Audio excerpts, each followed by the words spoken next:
see it.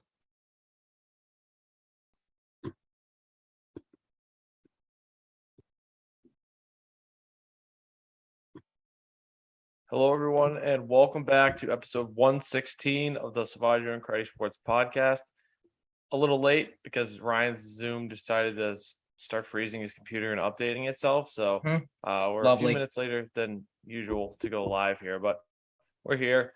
Another Wednesday night, 7:27 p.m. How are we doing? Outside of the, technical bullshit. Yeah, I was just going to say, outside of the technical difficulties, I'm doing fine. I'll just give the disclaimer now. I don't know how long I'm going to be here for, because when I tried to reboot it back up, it gave me like two different Zoom things to click on and two different links, and I tried to open up Zoom twice. So hopefully this works out.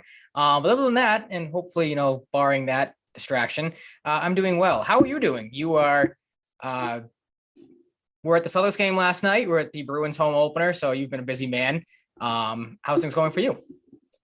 I'm a beacon of victory for Boston. If people follow me on Twitter and be listening, I said I hope people are on board with this, but you need to start going to every Bruins and Celtics home game, because it seems like even I think didn't you go to a Celtics playoff game last year and they won that too? So yeah, I went to a Red Sox game about a month and a half ago. They won that. Yeah, so I completely forgot about that. That's how irrelevant the Red Sox have been. On the roll. I would say so. You need the Patriots are at home against the Bears this week, right? It's not a road game, so if anyone's going to be at Patriot Place, I was going to say, friends, but I'm not going to be at the game. I was going to say, I have a friend in town, and he's like, "Yeah, we should go to the game." I was like, "I gotta be honest. On a Monday night, I got to work the next day. I'm not spending money to go to a Pats-Bears game. Mm-hmm. I'll go and watch the game around the stadium or some place nearby. Mm-hmm. Maybe if we want to avoid the traffic and not go right into Patriot Place. Traffic is a bitch. Game. But we'll figure something out, But enough rambling, enough hemming and hawing. Mm-hmm. Moments of the week. I have the same moment of the week as you, so I will let you go ahead and get us informed here. All right, I saw that. Doesn't know. Yeah, this might be a first time ever when it comes to the same moment of the week. But it was a pretty funny one. I know you and I. Sadly, we did not get to celebrate Yankee Elimination Day. Either yesterday or the day before that, because the Yankees were able to move on. They beat the Guardians. They advanced to the ALCS. They'll be playing tonight. I think the game actually might have just started against the Astros. But in case you missed it, in Game 4, Josh Naylor, the Guardians' first baseman, hit a home run off of Garrett Cole at the time to make the game, I believe, 3-2. Yeah, it was. And as he proceeded to homer and then round the bases, he did the rock the baby emote, or kind of I guess emote, for lack of a better term, towards emote Garrett Cole. Sound like a Fortnite dance. Well, that's what I mean. I was playing Fortnite earlier, so that's probably why that's on my mind. I couldn't think of. I guess motion is how to put it. Yeah, but he did that motion to Garrett Cole. They asked him about it, and on the broadcast, that's what the explanation was. He hit the home run off of Cole, and the thing was, he's my child now. I'm his dad. So kudos to the Yankees, because when they clinched the ALDS yesterday, Gleyber Torres, the Yankees second baseman, did the exact same thing after they did it, the force out 6-4 to end the game. Looked right into the Guardians dugouts. Like I said, I won't give the Yankees a ton of credit here. You know that more than anybody, but I'll give credit where credit's due there. I thought that was pretty funny. I thought, Josh Naylor, spike the bat, flip it, do whatever you want to do, but come on, man. Garrett Cole, I know we crap on him a lot, but he's a proven guy. He's, won in the postseason. He's been there before. You haven't. I get it's an emotional thing, but there's pimping a home run, there's flipping a bat, spiking a bat like Rhys Hoskins did for the Phillies, which was awesome a week ago, probably. This was a little too much. And then, like I said, just kudos on the Yankees and Gleyber Torres for having that in the back of their minds and doing it right back to them, because it was well deserved. The Guardians, again, they blow a series lead. They score one run in an elimination game, one run after that big home run, which didn't even tie the game. So it's not like that. It was momentous of a home run. Just a stupid look for Josh Naylor, a guy that is still trying to make a name for himself. If any baseball fan, if you said, Garrett Cole, Josh Naylor, more people would know who Garrett Cole is. So just a stupid moment and a stupid look. I don't know if you had any different thoughts on that, or if you kind of were in the same boat as me, how kind of idiotic. Yeah, I was in the same boat, and I saw that pop-up he had where he broke his bat. I was like, this is karma. This is an omen. This is not a good omen for the Guardians. I think he put bad juju on him with that. He might have, in a situation where you just shouldn't have done it because of, the status of the player and, comparison to Cole. And then, the series still being far from over, and now it ages very poorly. Absolutely. Definitely definition a donkey of move. definition of poking a sleeping giant, because game 5, winner take all game.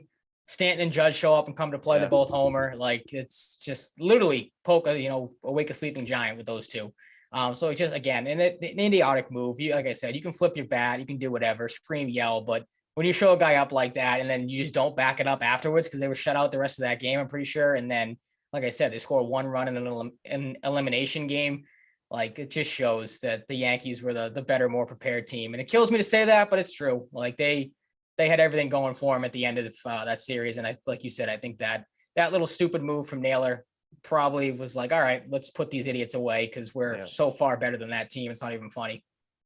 Yeah, and at this point, I'm just rooting for the Astros or the Phillies to win, because I want to see Schwarber or Vasquez win. Mm-hmm. So that's where I'm at. That's the only. I mean, other than the fact that they're playing the Yankees, you have to root for the Astros. But I said it to my dad tonight. I'm like, if that series just could not be played at all, I would be happy. Yeah. Just give the Padres or the Phillies a World Series title, because I don't want to see either one of those teams make the World Series, being the Yankees or the Astros. But here's my moment of the week: Kyle Schwarber hitting 120-mile-per-hour fucking home run last night. That went 488 feet and would have cleared 2 Yankee stadiums in right field. Fucking you wouldn't want that guy on your team. Cool guy. Yeah, he's pretty good. Team. Yeah. Yeah. Maybe we woke him up when I sent you that tweet that he was like 0 for 29 since the grand slam he hit last year for the Red Sox. He seems to be going on somewhat of a mini tear after that. So maybe we inadvertently woke Kyle Schwarber up, and he's I would say so. Great guy. Never should have left here. Don't say we never did anything for you Philly fans. No.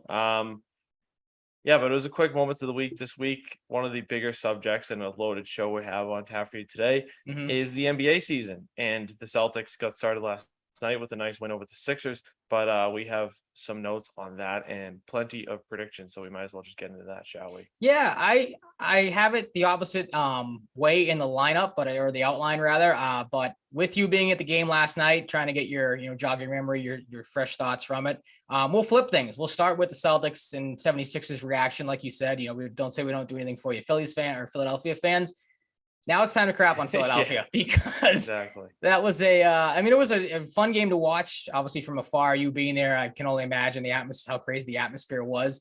So I'll defer to you. Like I said, you being there, your thoughts on, how the Celtics played, how the 76ers look, because as we know, they have a lot riding on this season. James Harden has said, he's looking for a bounce back year. Obviously, Joel Embiid being an MVP candidate.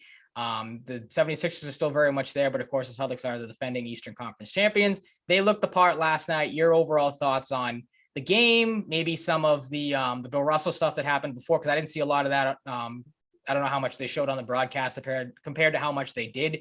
But your overall thoughts on just the whole atmosphere of opening night. Yeah, well, if James Harden is looking to bounce back by shimmying and then airballing, he's off to a great start. Yep. Yeah, he had moments in the game, but that's what's gonna stand out when you look like a douche. Mm-hmm. But I thought for the most part they looked pretty good. It's not like they dominated the whole game, but I think in the second half they played a little better in the first, and it was a little bit more of a grudge match in the first half. But I thought overall for the large majority of the game they were the better team. They hit clutch baskets whenever they needed it. Anytime I'm at a basketball game, I was like, oh, they really need one here. I really just don't. That's really what I think. Pretty much every possession, I'm like, oh, they need one here. That's my main thought. That's the only thing on my mind. And they were hitting the shots they needed to hit. So that was really nice. They took over the game, especially late. I think last night proved they're pretty far ahead of the Sixers. I think first so. Game of the season, which is nice. Nice cushion to have on other contenders in the league. But yeah, they were hitting timely shots. I thought the new guys were okay. Like Ben Simmons didn't really Blake Griffin. That's how I mixed them complete up. Diss to Blake Griffin. Yeah, I know he didn't do a whole lot last night, but Jesus. Noah Vonleh was good. Malcolm Brogdon played pretty well. And it was just good to see the Jays step up too. I thought they just dominated. I mean, they took 70 combined points, and the big guys showed up and played well. And it was an awesome atmosphere too, because the Bill Russell stuff was really powerful and emotional.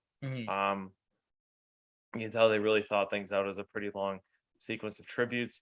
Then Jaylen Brown surprises the crowd and does a tribute of his own, which was really cool to hear in person. And it was great. It was good to get the win, and I thought they played pretty well overall, and it's a good jumping off point for them. Absolutely. Any thoughts on, obviously, Joe Mazzulla gets his first win in the NBA, is his first game as an NBA head coach. For me, really quick, I just thought, listening to him after during the post game stuff, obviously sounded like that's stupid to say, but it sounded like he should be there. But just kind of watching the game, you said it was back and forth in the first half. The Celtics there were a couple of times the 76ers came out and punched the Celtics in the mouth. They took it and, handled it right back. I thought, Mazzulla, being a new head coach, being a rookie in his first game, I don't want to say he could have crumbled there, because I don't think that's the type of guy he is, but he never really seemed like he looked overmatched in that game, which I thought was really telling. I mean, obviously we've heard leading up to the game how much guys respect him and how brilliant of a mind he is. So that's obviously something that he's going to carry forward to the season. But I thought he, coached really well. Again, the Celtics were able to take Philadelphia's hits. You said it, they hit big baskets. I didn't think Mazzulla really got overmatched or, not really focusing on the game or anything. He didn't really overreact to any runs or anything, kind of held his timeouts, only really called him when he needed to. I thought his game plan was great. I think the broadcast made a point to point out that the Celtics, it looked like they wanted to get out and pay and, push the pace. Obviously they did that 24-2 in fast break points. I think that's something that Mazzulla is going to bring to the table a lot. But I don't know if you had, again, being there, if there was anything you saw. You're probably not, focusing on the coach when you're there, more so watching the action going on. But just your overall thoughts on the rookie's first game or first job as a head coach and getting the win. Yeah, I really don't have much to add on top of what you said. So okay, fair enough. I think you summed up pretty well. All right. Just some other points too I had, like I said, from watching afar. You mentioned the new guys. Malcolm Brogdon goes for 16 points. Interesting. I don't know if you found it interesting or not. That you could see this coming a little bit, just with obviously Marcus Smart being the starting point guard, Derek White being the guy that's been here longer than Brogdon. But White gets the start. Brogdon comes off the bench, gives 24 minutes in the 6-man role, puts up 16 points, 7 of 11 from the field, didn't hit a three, but was 2 for 2 at the line, had 4 assists as well and a couple of steals. You mentioned Noah Vonleh. Got into the game probably earlier than we expected because of the foul trouble that happened with Al Horford and Grant Williams. That's going to happen when you play the 76ers. I can see James Harden, like you said, the shimmy on the airball three. I guess he's back to just chucking up threes and falling down and hoping a foul shot or gets a foul call. So that's going to be great to watch whenever we play the 76ers again. But Vonleh, only 2 points, gave him good minutes. I thought he shut down and beat at times, was able to hold his own more so than not against a pretty tall task there. And Blake Griffin only had 1.8 minutes. Again, kind of got into the game a little earlier than probably the Celtics would have liked, because he hasn't had a ton of time here to get acclimated to anything. I know he signed late in the preseason and only had one preseason game that he played. He looked okay. It's going to be a work in progress with him, obviously with the age and his ability, trying to get him acclimated to the team. But he gave you some good minutes, gave you some good energy off the bench, had a couple of offensive rebounds, so he was good. Brogdon was a standout guy for me. I mean, we expected that when they signed him. Thought he was going to be a big contributor off the bench, and he was just that. I thought he was really good handling the ball and, seeing the court, and, his assists, obviously, like I said, 4 of those were really good. I don't know if you had anything else to add with what you saw from those guys. Yeah, I just think Brogdon looked like pretty instantly comfortable, and it's kind of what I expected from Blake Griffin. Like, it's going to take some time to get used to things. And Vonleh was solid in the spots he was needed. Didn't do anything like super crazy, but it wasn't like a basket case out there. So that's really all you can ask for when you got a guy like him trying to regain his footing a little bit, trying to find his way. Like the last couple of years, he's kind of been bouncing around, I feel like, and not getting a ton of playing time. Yeah, I forgot he was over in China, they said on the broadcast. So that obviously taking the time to get acclimated back over to the NBA game. But again, he could have absolutely crumbled against Embiid. I mean, Embiid could have, taken his lunch, but he again held his own and looked pretty good for a guy that's probably your third string center. One of the not lesser guys on the bench, because that's kind of demoralizing to him. But what I'm getting at here, not a guy that you maybe expected to lean so heavily on. And again, you had to because of the foul trouble, and he was pretty solid. Yeah, definitely. All right, then you mentioned too the Jays. Tatum and Brown, you said it combined for 70 points. This is from Mark D'Amico, who covers the Celtics. Said Tatum and Brown just combined for 70 points, 15 rebounds, 6 assists, 3 steals, and 2 blocks during the season opener, all while shooting 61.4% from the field. Great game overall. I mean, both had their moments. Jason Tatum, for the first 3 quarters, was a pretty balanced scoring attack, 8, 8, and 17, and then didn't take his foot off the gas in the fourth, but he wasn't really leaned on all that heavily. The Celtics kind of pulled the weight at times. He only had 2 points. Jaylen Brown had a couple of big quarters, as we see him do time and time again, had 14 points, took over that second quarter, and then took over the fourth as well. The Celtics leaned on him for 13. Obviously, we know what these two guys are, two very good players, but there were a couple of things I noticed, especially with Tatum. It just looked like right from the get-go, he just wanted to get to the basket or was going to make it known like last year was not a fluke. They said it on the broadcast, he's gotten bigger and stronger and faster. And I thought he made a good job of making that known. A couple of times he attacked the basket. I thought particularly against PJ Tucker, because we saw it and talked about it in that playoff series last year against the Heat, where PJ Tucker kind of made Tatum obsolete at times. And we were like, well, how is PJ Tucker shutting a guy like Jason Tatum down? And, the injury maybe factored into that and everything. But I thought Tatum played great, was really aggressive. You didn't see a lot of the one-on-one stuff that you've seen him do in the past. So obviously great job there. And you have to think that goes into Mazzulla's coaching as well. But if you can get a consistent play from these two guys, I know we talked about it too last year, and then the narrative was when one guy plays really well, the other doesn't. You saw right out of the gate, both guys go for 35. Both guys have their moments. And it's two guys the Celtics are obviously going to have to lean heavy on with, the depth going to be tested at the start with no Rob Williams or Gallinari could potentially out for the season. With everything, with the storylines of Udoka and stuff, is the question is just if the team can withstand that. Both guys came out and put their stamps on the game and were great all throughout. Yeah, we made one good point that resonates with like my evaluation of Tatum the most. Like it wasn't as much of the one-on-one stuff, which is a different type of thing for him because he loves that type of stuff. But I don't know, when you're putting up 35 and you're doing the kiss of death towards the end of the game, like that's when you're feeling yourself in game one. And Jaylen Brown was just Jaylen Brown. Like, yep. After that speech pregame, I was like, yeah, he's dropping 30 tonight. Well, I didn't because I was working, so like I said, didn't see a lot of the pregame stuff. Didn't really know about the speech that he gave or really hear anything of the speech. I was going to lean more towards. I mean, that's a big leadership quality for Brown right there. But again, you were there, you saw it. I'm sure the building was losing its mind when it happened. But Jaylen Brown kind of going after Embiid a little bit after Embiid smarted into a tussle, kind of, again, showing the leadership quality of Brown. And I found it interesting because, we saw that a little bit in the Eastern Conference Finals or the matchup against Milwaukee rather last year when he got into it with Giannis. Maybe Brown's taking on more of, a grit type of guy role a little bit this year. That was the big thing too for me is, again, the Celtics came out and, again, kind of answered a little bit of the questions we have of how this team is going to respond to everything, the adversity in the offseason. They look like a team that, kind of was just like, F you, we're not going to, let anybody mess with us. And Brown in that sense, in that spot against Embiid, not backing down was great to see too. Yeah, I don't know why I can't stop yawning. I'm probably just still gassed from the game last night. I woke up a little earlier to watch Andor before work this morning, so I'm running a little less sleep. But yeah, I mean, they need someone to step up as the enforcer. The void has kind of been hasn't been there for a while. Since Baines, Aaron Baines, Tristan Thompson, maybe like the Marcus Morris teams, Yeah, Marcus Morris, Jay Crowder a little bit, Marcus Smart at times, but. No, but yeah, like I said, thought that was great from Brown. Again, he kind of is. I heard some people that were like, "Oh, Tatum," surprising he didn't get involved in that. I've heard some people on the radio discussing that earlier today of like, do you have a problem with Tatum not getting involved in that? And no, that's more Jaylen Brown's game. Again, I know you're joking, but Jaylen Brown's not an enforcer really type by any means compared to some other guys across the league. But he's more willing to do that, which is good. Again, Marcus Smart's going to get into it. He's going to have his back. And I think that's something at least I like to see at game one of the year. Again, I can't say it enough. It's going to be talked about all season, the Udoka stuff. How does this team bounce back from that? How does it, deal with adversity, with missing guys and that happening?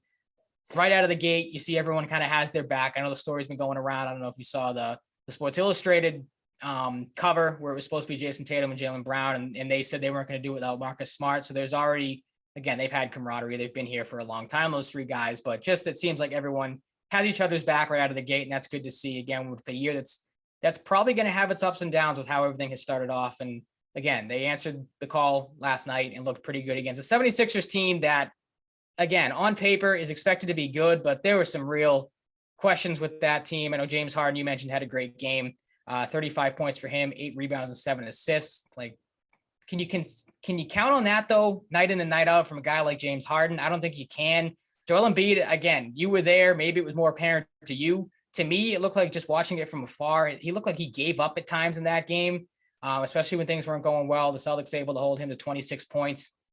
Had 6 turnovers. They were able to double him in the paint pretty not pretty easily, but, did a good job at that. At one point too, the broadcast said that, they were the 76ers were a -14 with Embiid on the floor. That was a little surprising. But there's still those question marks around him again of like, does he kind of quit on games or like, not really give an entire effort. And then, they're not that deep of a team. It looks like they had, 11 bench points, the Celtics 34. They don't play a ton of defense. Their offense, it seems like, I know I joked about it earlier, kind of just get to the free throw line and hope you can have guys like Harden and Embiid put up 20 free throws a night. So the 76ers, you mentioned it earlier, they're not that frightening of a team, or, you're not that all impressed by them at all. They weren't that impressive to start the season. Again, in a year where they have a ton of question marks around them too, and they're finally looking to get over the hump. Not all that inspiring of a start for a team that was probably expected more. I know it's one game in, so maybe it's a little bit of an overreaction, but they didn't look great at times in that game.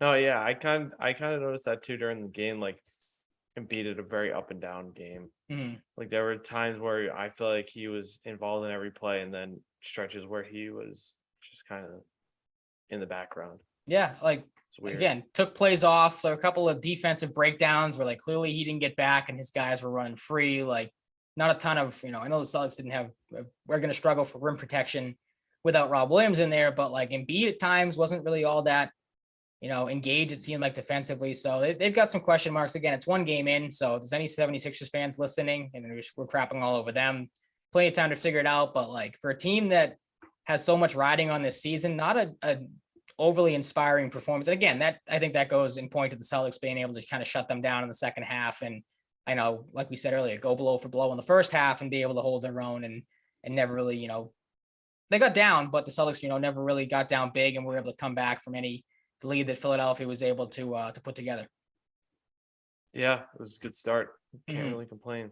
All right, we want to get into predictions? I was going to say that's probably going to do it for the game recap. Seeing that's only one game so far that we have. I think they're in Miami tomorrow night or Saturday night, maybe one of the two. So we'll have more Celtics games to talk about in the future. As you said, though, it's time for the predictions and how things lay out. I just went through ESPN's, their standing predictions and, the Caesars or over under kind of win totals. Looking at ESPN for the Eastern Conference, they have it lined up. Milwaukee takes the top spot, Boston 2, Miami 3, Philadelphia 4, Toronto 5, Atlanta 6, Cleveland, Chicago, Brooklyn, and New York. Of course, those final 4 teams, I believe, are the ones that play on the play-in tournament. But I don't know if they factored in, how those matchups go or not. So on the outside looking in, we'll say Charlotte 11, Washington 12, Detroit 13, Orlando 14, and the Pacers finishing last at 15. They project the Pacers to finish somewhere around 22 wins. So a tough year for them coming up. In the Western Conference, Phoenix still the number 1 dog after that epic collapse in the playoffs for them. Golden State, the defending champions, of course, at 2. They got off to a good start with a win against the Lakers last night. Another potential fraud team with how poor they looked, for guys not named LeBron, AD, or Russell Westbrook. Denver 3, Memphis 4, the Clippers 5. They get Paul George and Kawhi Leonard back, so a full year of them is going to help them a lot. Dallas 6, Minnesota 7. The Pelicans 8, the Lakers 9, 10 Portland, and then it's Sacramento, Utah, OKC, San Antonio, and Houston to round out those final 5 teams. I did a lot of talking there, so I will start with your predictions. I'll defer to you. How do you have the conferences looking? And then we'll kind of get into the awards and final stuff. Yeah, to start, I have the Celtics winning the East, number 1 seed. I'm very high on them this year. I've been talking about that a little bit over the past few months, ever since the last season ended in an unfortunate fashion, losing in the finals. But I think they're going to bounce back and have a big year this year. I have Milwaukee 2, Miami 3, Philly 4, Cleveland 5, Toronto 6, Brooklyn 7, Atlanta 8, Chicago 9, New York 10, Charlotte, Detroit at 12, Washington at 13, Orlando at 14, and Indiana at 15. And then in the West, I have Memphis at 1. Both on Ja both Morant. Yeah. Both teams, by the way, just for reference, number 1 seeds finishing with 44 wins. I have Denver 2, LA Clippers 3, Golden State 4, Phoenix 5, Dallas 6, Minnesota 7, New Orleans 8, the Lakers at 9, Portland 10, Sacramento 11, OKC, San Antonio, Utah, and Houston rounding things out, with Houston finishing as the worst team in the league at 20-62. All right, and they're going to get that freak that's like 7'2" with a giant Wembanyama. wingspan. Yeah, I heard Woj the other day. Number 9. Well, yeah, Wombology. No, I was gonna One say, banana Yama. yeah, that guy. Good luck pronouncing his name No for the offense, broadcast no crew. offense. No, absolutely not. But it is a funny name to say. It's a funny name to try to figure out how the hell you say it. But I heard Woj talking about him the other day, and he said with the skill set that kid has, he said, I'm pretty sure I might be paraphrasing, but he said like he's the best talent to come out of high school maybe the NBA has ever seen, which is insane with all those guys that used to come out of high school right to the NBA, the KGs, the LeBrons type of things. And he said the level of tanking you're going to see for teams this year to try to get into a spot to draft that kid number 1 overall is going to be historic. So, spoiler alert, I have Houston last as well. I don't think I took them as the worst team in the league though. I know I did. Like could very well see them sell off pieces and try to finish with like somewhere between 15 to 20 wins to really cement like that they want that kid to pair with Jalen Green and, have them kind of be the 1-2 punch in Houston. Could see Utah maybe do that too. Danny Ainge questions there. He's already accumulated a ton of picks. They could very well sell off more and try to finish as the worst team in the league as well. Do you want to go through your awards and stuff too, or should we jump to my standings, then kind of go through it as a whole? Yeah. All right. We will do mine then. Like you, I have the Celtics finishing number 1. I think all the adversity that they're going to have to deal with. I think last night was a good showing that they're in this together. They're in it for the long haul, obviously. And like you said, I think Tatum has said it, Brown has said it. They've all said it that last year stung a ton. So I think they're going to build off of last year's disappointment and kind of just not run through the East, but that's going to be their driving force this year. Milwaukee 2 for the Celtics. I have finishing 53-29. Milwaukee 52-30. Miami 52-30 as well. Milwaukee's going to get the tiebreaker though. Philly with 50 wins at 4. Cleveland, I think obviously getting Donovan Mitchell is going to help them a ton. Still a pretty young team, but I think they're going to be young and fun to watch. And Mitchell is a great guy to have on that team. Great piece. They finished 5 with 47 wins. Atlanta 6 with 46. Brooklyn, to make a break year for them, I think it's going to lean more towards a break year, though. They finish in the 7th seed with 45 wins. Toronto, 8 with 44. Chicago, there's still, some LaMelo Ball questions on his health. So they finished 42-40 in the 9 seed. New York, 41-41. They finished 10. Charlotte, 11. Washington at 12. Detroit, 13. Orlando, 14. And the Pacers finished with the worst record in the East at 24-58. Out West, I think it's Denver's conference to lose. They are finally healthy, it seems like. Obviously have the MVP, Nikola Jokic, still there. They finished with 56 wins, a league best, 56-26. The Clippers, I think getting Kawhi back is going to help them a ton. Paul George is healthy. I think John Wall is due for a bounce-back year after a couple of down ones filled with injuries. He's there, obviously, to help them a ton. They're a pretty deep team as well. They finished 2nd in the conference. Memphis 3 with 52 wins. Golden State with 52 as well. They finished 4th, though. Phoenix, there's some question marks surrounding them. Obviously, the Jay Crowder stuff, not being able to find a trade partner for him yet. Does that linger? Does that maybe break that team a little bit? I don't know. But they finished with 50 wins in the 5 seed. Dallas at 6 at 48 wins. Minnesota, obviously getting Rudy Gobert is going to help them. They finished 7th at 47 wins. The Pelicans, they have a fully healthy Zion, hopefully. And I don't know if you saw, I was going to text you this, but I saw a picture of him the other day where he actually looks pretty slimmed down. Looks like he's finally in NBA shape. He doesn't look like a defensive lineman out there. So, maybe that helps them a ton and he's finally healthy and ready to go. I think so. They finished with the 8th seed. The old man Lakers, they finished 9, 42-40. Portland 40-42 finishes 10th. Sacramento 11 with 36 wins. OKC with 27-12. The Spurs down here for them, they finished with 24-13. The Jazz finish with the 2nd worst record in the Western Conference. They finished with 22 wins and 60 losses. And the Houston Rockets are the worst team in the NBA for me. They finished with a measly 20 wins and 62 losses to put them as the 15th seed. And hopefully for Rockets fans, get them Nabanaye with the number 1 overall pick. Yeah, Wembanyama. Thank you. Well, there you go. That is what I have. These are predictions that are going to be, again, we always guarantee 100% right, never wrong.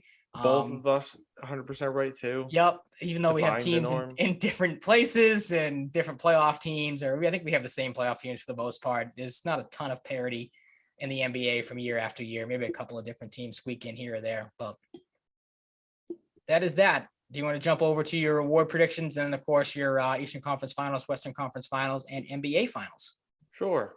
I have the Celtics cleaning up a lot of these awards. I have Jason too. Tatum, as I previously stated on the show, being the MVP. I think this is, his first of potentially many. I have Jaden Ivey winning Rookie of the Year in Detroit.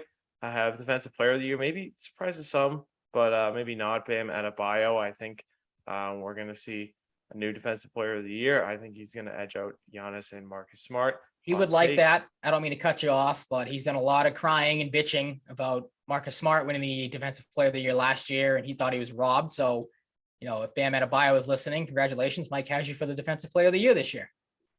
Yep, credit to me, Bam. There you go. Thank me in your acceptance speech. Yep, there you go. Sixth man, I have Malcolm Brogdon. I don't think there's anybody in a better position really to win sixth man in the league that I know of. So I'm going with Brogdon. With the Celtics doing so well in my projections, I'm going Joe Mazzulla. Tough situation for him to walk into and take on more responsibility. He achieves, all the success I predict. I think that's quite a good case for Coach of the Year. I think so too. I didn't really know who to pick for most improved, so I looked up the best odds, and I'm just gonna go with Tyrese Halliburton. Fair enough. That's kind of what I did. He's really good. He's on a new team now. It kind of sucks for him. The trade last year, but I think it seems the vibes around him that he's gonna he's already really good and gonna just become a star in the league potentially. So I'm gonna go with him. In the Eastern Conference Finals, I have Celtics over Bucks in 7.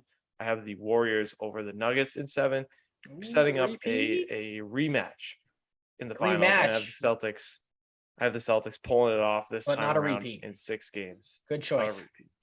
Not a repeat. I'm all on Celtics. This isn't anything new if you've been listening for a while. Ever since the end of last season, I've been all in on the Celtics. I've been all in on Tatum winning MVP. If you're a betting man, plus 1,200 odds on Jason Tatum. So if you want to throw a little money down, go ahead. Because I think it's going to happen. I think the Celtics are going to win the goddamn championship. I like that. I like your picks. For mine, I was leaning towards Tatum. But kind of looking at the field and everything, I think it's Luka Doncic. I feel like with that team, obviously we talked about it with the Celtics. Jason Tatum does have Jaylen Brown there. If Tatum has an off night, you have Brown to step up. You have other guys Smart. If Brogdon takes a bigger role. So I think there's going to be nights like that where other guys are going to have to pick up the slack, and maybe that hurts Tatum in the race, like we saw a couple of times last year. I think that really, kind of put him down in the voting and everything. Luka's the de facto one on that Dallas team. He is, when he goes, Dallas goes. So I think it's his award to lose this year. He is obviously an excellent player, and he's just going to continue to take pretty big leaps this season. For Rookie of the Year, again, didn't really know who to look at here. I was like you, I kind of took the betting odds. Keegan Murray of the Sacramento Kings is the name that came up. I tried to find guys obviously on bad teams that we're going to get a chance to play a ton, and he seems to be a lot of people's favorite. Pretty good 3-point shooter, so I'll stick with that as well. Defensive Player of the Year, I think it's Giannis's to lose. Not a bounce back year for Giannis by any means because he's such a great player, but he hasn't won the award in a while, so I think it's his to lose this year. Sixth man, I'm with you, Malcolm Brogdon. You took the words right out of my mouth. There's no better guy set up to do this. Maybe a guy that's going to have to be leaned on to start a couple times this year, depending on how things go. We saw last night he took to that role very well and performed very well in it. I think you're going to see more of that this year. The Celtics are going to have to lean on him pretty heavily, definitely at the start of the year. Same Coach of the Year as well for the same exact reasons. It's Joe Mazzulla's to lose when you were put in the position, as you mentioned, that he was. And you saw last night the success already. Again, I know it's early, but he looks the part, talks the part, sounds the part. Celtics, talk highly of him. I think, he's in a great position to win that award. A lot of the times it tends to go to the team that has the best record. So, I can't think of Denver's coach at the top of my head, but if they finish like I have predicted with the best record, it'll probably be him. Most improved, again, I was looking at betting odds, stuff like that, trying to listen to some of the analysts and everything. Tyrese Maxey's a name that has come up. Saw him in Philadelphia, of course, last night. Again, he's a guy they're probably going to have to lean pretty heavily on. It's James Harden and Joel Embiid as the 1 and 2, flip that with Embiid, the 1. Maxey is a guy that's probably going to be looked at to try to, jump in as that 3 option there. Maybe Tobias Harris, he jumps over him. He's in a good position to, factor into that offense and be the most improved guy. Eastern Conference, I'm with you. I originally had Celtics and 76ers because I feel like we're due for 76ers and Celtics finals at some point, but the 76ers, again, they didn't look all that great defensively. I know there's plenty of games left to figure it out, but I'm sticking with the 2 big powerhouses, Boston and in Milwaukee, like you had. In 7 games, it goes to the Celtics. In the Western Conference Finals, I have the Clippers over the Nuggets in 7 games. I think, again, having Kawhi back and a healthy Paul George and, hopefully a healthy year of John Wall for them. And again, their team is super deep. I think, that's a strong team out West. They win the Western Conference, setting up a Celtics and Clippers NBA Finals. And like you, I have the Celtics winning in 7. Again, I can't say it enough. I think they're going to obviously use that hurt and that pain of last year's loss as fuel to the fire and everything that has happened so far.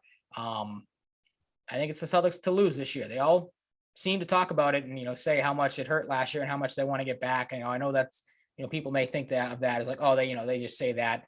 Obviously it's obvious to say, but I really think the Celtics team, has what it takes, especially if they can get Rob Williams back healthy later on in the year. Of course, they're not going to have him probably for the first couple of months after he got that, what was it, the PRP or whatever it was, or some sort of injection that he had. So he's out for a while, which stinks, but I think they're going to be able to overcome it. I think they're playing deep enough.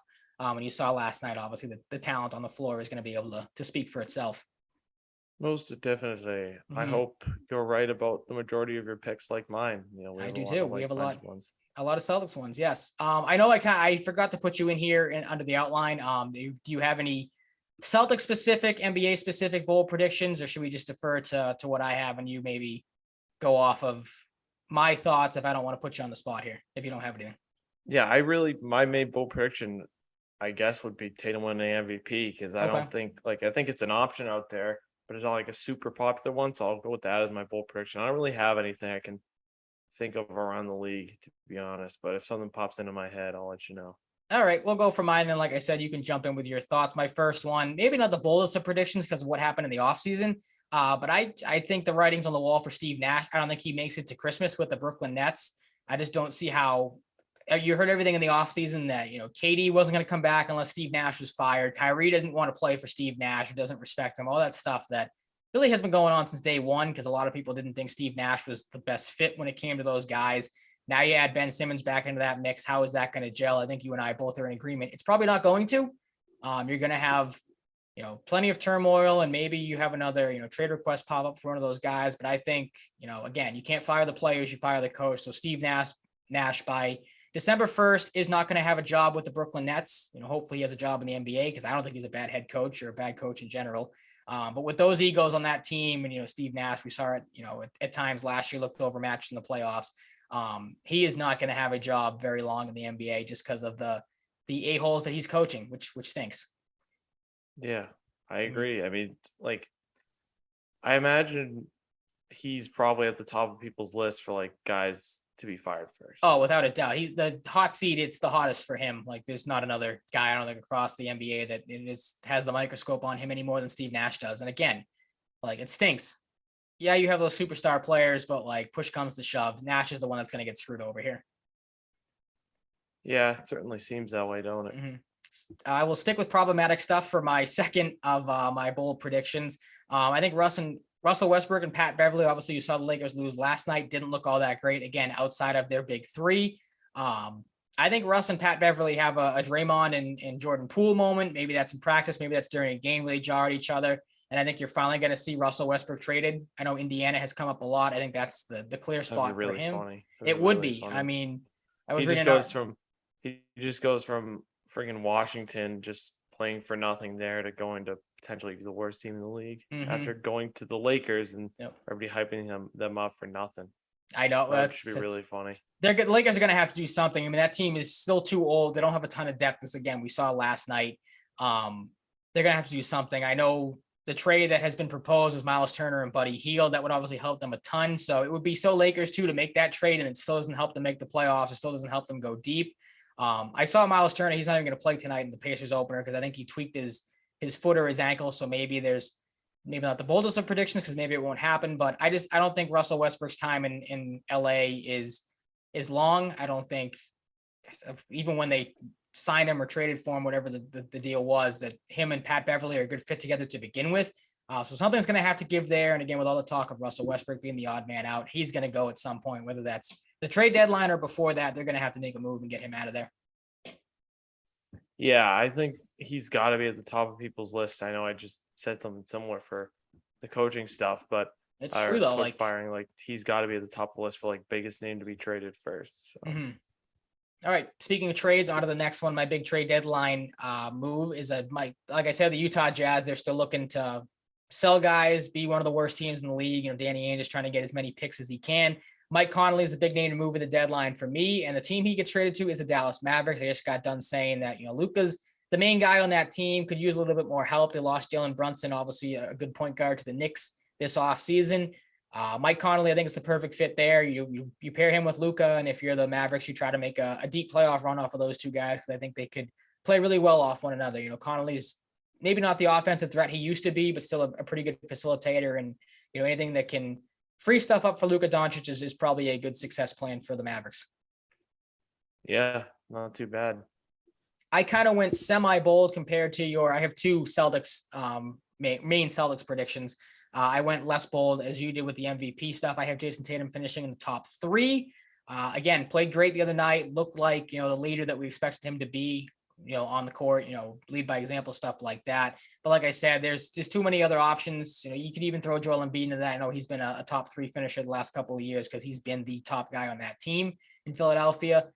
Tatum will make a run, but again, you'll have nights where he maybe struggles or team shut him down. So Brown or Smart or other guys are gonna have to step up. So that'll hurt his chances in the end. But I could just very well see Jason Tatum being, a number 2, number 3 finish for MVP voting. I do like your pick though for him as the top MVP. I hope we go in that direction more so than mine. Me as well. All right. And then my last, I kept this a secret because I didn't want you to see what player I have the Celtics trading for the trade deadline. But Jay Crowder is my guy. I just got done talking about him with Phoenix. There is maybe some turmoil there, it worked out, but they obviously couldn't find a trade partner for him at the start of the year. Will that linger? I think it will. I know maybe there's some better fits for the Celtics. I know Kelly Olynyk is a guy we talked about in the offseason when the Rob Williams stuff first came out that he was going to be hurt. But Jay Crowder, I think not the writing's on the wall, but I just think he'd be a very solid fit back here. Obviously plays the style the Celtics like to play, the positionless basketball, can defend multiple positions. A good, obviously, wing player. Worked out well here. He's my my bold prediction for the Celtics when it comes to a trade deadline splash this year. Enforcer. Absolutely. He would be, he'd be the legitimate, get in your face, not going to back down from anybody type of enforcer that they've had in the past and has worked well. He loves tweeting in all caps. He does. He loves yelling all of his tweets, which is maybe annoying, but I like Jay Crowder, so I'm not going to crap on him too much. Yeah. Anything come to mind for you, cool or is that all for Celtic stuff? All right, I didn't know if you had anything. Creative juices are not flowing for the NBA right now. All right, so we go to Patriots, or do you want to go to the Bruins and their games that they have put together so far? We can. Bruins isn't as drawn out, so we can just do some Bruins talk, I guess. Okay. Save the biggest part for last. If we'll see what ends up being the longer portion, but.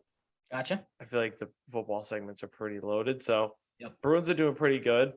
Outside of last night, the one game I don't watch, they lose. God damn it. All my fault. Yep. If you go to the games, they win. You don't watch them, they lose. It's a blessing and a curse. Yeah. It's a blessing and a curse. Yeah. At Washington to start, they didn't lose 7-0 like they did in 2019 on the road. Yep. But Omar played really well, 33 saves and 35 shots, 5-2 win. Not a ton to add to this because we kind of gave some thoughts as we watched the game last week. Great start to the season though. Krejci didn't miss a beat. He got off to a good start. All the checks really did. Pastrnak got 4 points. Zaka looked good. Good start to the year. Arizona, I was at the game, the home opener, 6-3 with a friend of the program, Mike McClellan. Shout out. We went to the game together. It was a great time. Swayman made 21 saves and 24 shots. The atmosphere was awesome. The Krejci player intro when everybody was skating out, all the lights off. Pre-game stuff. Yep. Pre-game stuff. His was easily the loudest. Everybody was going berserk. It was awesome to see. Zaka scored his first goal. Nick Foligno scored somehow. He scored again against Ottawa last night. And unfortunately, Jakub Laka was robbed of his first NHL goal. My guy started the whole locomotive thing when he was drafted. I almost got to see his first goal live, and it got and they took it away. But I'm counting it in my heart because he scored while I was in the building, so I saw it, and it was pretty cool. Things got a little dicey, similar to the Washington game. Arizona got back in it. but they held on. Josh Brown revenge game. He scored. Everybody expected that. Derek Orbert's Norris campaign begins with his first goal of the year. It's a good win. Good win. Good solid win. It's exciting. Absolutely. To see them, win in the home opener. That's always good. So, what's next? Florida. Omar's best game of the season so far. 38 saves and 41 shots against a team that's still pretty good. Like I said about their defenses, going to be a question mark this year. Now they lose Aaron Ekblad in this game, who's on long-term IR right now, so he could be out for a little while. Omar was very good. Jake DeBrusque on his birthday got off to a fast start with a quick goal and a sick feed to Bergeron a little later in the game. He played one of the best games I've ever seen him play. Did you catch much of the Florida game, or were you working? I was working, I believe. I saw the Washington game when we were doing this last week, and then caught the majority of the Arizona game. Caught bits and pieces of the Florida game, but not a ton compared to the other two. He was awesome. Like, even defensively, he was very engaged. That's what I heard. He was kind of getting better. He's getting better at with time. And even on the empty netter he scored at the end, he read the play before it happened, got it, and just buried it. I was thinking to myself as I saw it, I was like, come on, get in that lane, Like, you know what to do here. And he did it, and he was just automatic. I think the best player on the team that night. And the Bruins are on a streak of scoring 5 or more goals a game, which is pretty nuts. Love to it see didn't it. stop in the Florida game. Unfortunately, the one sour spot for me in this game was the Sam Bennett goal. He comes off the bench and just walked by everybody and scores. It was kind of a rough look for the defense, but things like that are going to happen. But that was kind of a tough look. And Pastrnak, early candidate for goal of the year, just makes Mark Stahl look like Mark Stahl. And then somehow sneaks it under Bobrovsky. It's pretty rough goaltending by Bobrovsky. Should have been an easy save for him, but it wasn't. And Pastrnak took full advantage. Another one where they let the opponent get back into it a little bit, but they got it done. They've had a lot of back and forth these games. And last night I didn't see much of it because I was at the Celtics, but they lose 7-5 to Ottawa on the road, first loss of the season. Swayman makes just 19 saves and 25 shots. Tough game for him. Omar comes in relief, lets in 1 goal, 5 goal saves on 6 shots. It was a back and forth bonanza. They were up 3-0 on the Bruins early. Bruins tied it, and then they kept going back and forth. Couldn't pull it off, though. It was just a shootout that they did not win.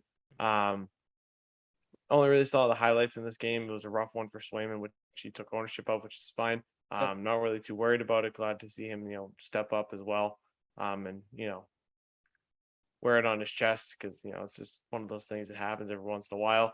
One thing I gathered from watching the highlights is Anton Stroman had a rough debut. Yeah, I heard he did not look good in this game. He had one really bad turnover I saw too. I think it was like the 5th or 6th goal of the game. He was trying to get it to his defensive partner and just somehow didn't see the Senators player right next to his defensive partner, and it was just an easy turnover for him to force. And then the Sens went and scored, and he was -2, which is whatever, but. A tough start for him, but guy's still getting acclimated. He's the Blake Griffin of the Bruins. He's gonna take a little while to get acclimated. But yeah, you caught like a good chunk of this game, didn't you? I was trying to flip back and forth between obviously the Celtics home opener last night and then this game. I saw the first 2 goals from Swayman. Obviously, very similar goals, just on both sides, either side of the net, right through the 5-hole, which is not great. I saw a lot of people, and on Twitter, people discussing on the radio today, talking about, how jarring of a loss this was, not a great look for Swayman. But like, I put it to, again, it's the second night of a back-to-back. Like, you're going to have, again, the Bruins, like you said, they were putting 5 goals up a night. Like, they were playing very well to start the year. You said it, each of those 3 games, it was like that, you said Florida, Arizona, I can't speak. Florida, Arizona, and Washington were able to get back into it a little bit, and the Bruins were able to weather those storms. They obviously couldn't do that against the Senators. I like that they were able to fight back in the game, though. I mean, they get down 3-1, they bounce back, make it 3-3. They cut it, I think, to a 1-goal deficit again, maybe 6-5 or what it might have been, I think. So the resiliency is there, which I like, and I'm not going to put too much in this loss because 3 of their top 6 defensemen were out. Obviously, you didn't have McAvoy and Grisick to start the season. Carlo goes out in game 2, 3, I think it was. So you don't have him for this game. You have Stralman, who's still trying to find his footing, as you said. That's a great comp. He's the Blake Griffin of the Bruins. So I'm not going to, lose it too much. Yeah, Swayman didn't look great, but like you said, he knows that he played he played bad. I have to think he's going to bounce back. I hope so, because then my Vesna prediction is not going to look great if he continues to do this. Yeah. But it's just one of those games. Like early season, it was Ottawa's home opener too, so you know they're going to be juiced up and ready to go. I know obviously losing to an 0-3 team isn't the greatest of looks, but still, the Bruins have played so well, and I've liked what I've seen so far. A lot of of what they've done, that I'm not going to get too down on an early season loss at this level, because I feel like too. I was talking to my grandfather about it today, and you probably are going to know more than I would. But just looking at like scores that go across the bottom of the games, I feel like a lot of the games are kind of going like this. There's a lot of high scoring games this year, at least from what I've seen. And teams not being able to hold on to leads. So everyone's kind of going through the same thing at the start of the season. They're trying to find their footing and stuff like that. No one's obviously going to be perfect to start the year. So one clunker is not going to get me all, hot and bothered by anything. Yeah. And AJ Greer. I mean, AJ Greer is making a really nice case for himself. Yeah, he's been good so far. Absolutely. Yeah. And I mean, they're getting balanced scoring. Like, we don't have to worry about that's my biggest whole takeaway. narrative Absolutely. about like, oh, they don't have secondary scoring, which is nice. Like, like you said too, they're still missing big time players, and it's not like affecting them tremendously. They're letting teams back into games a little bit, but like they're scoring a ton of goals. Like, you can't really like harp on them too much when they're scoring 5 goals minimum a game so far. Well, that's that continues on Thursday or tomorrow in this case, but yeah. I can't really complain that much. No, I mean, they're treading water pretty well.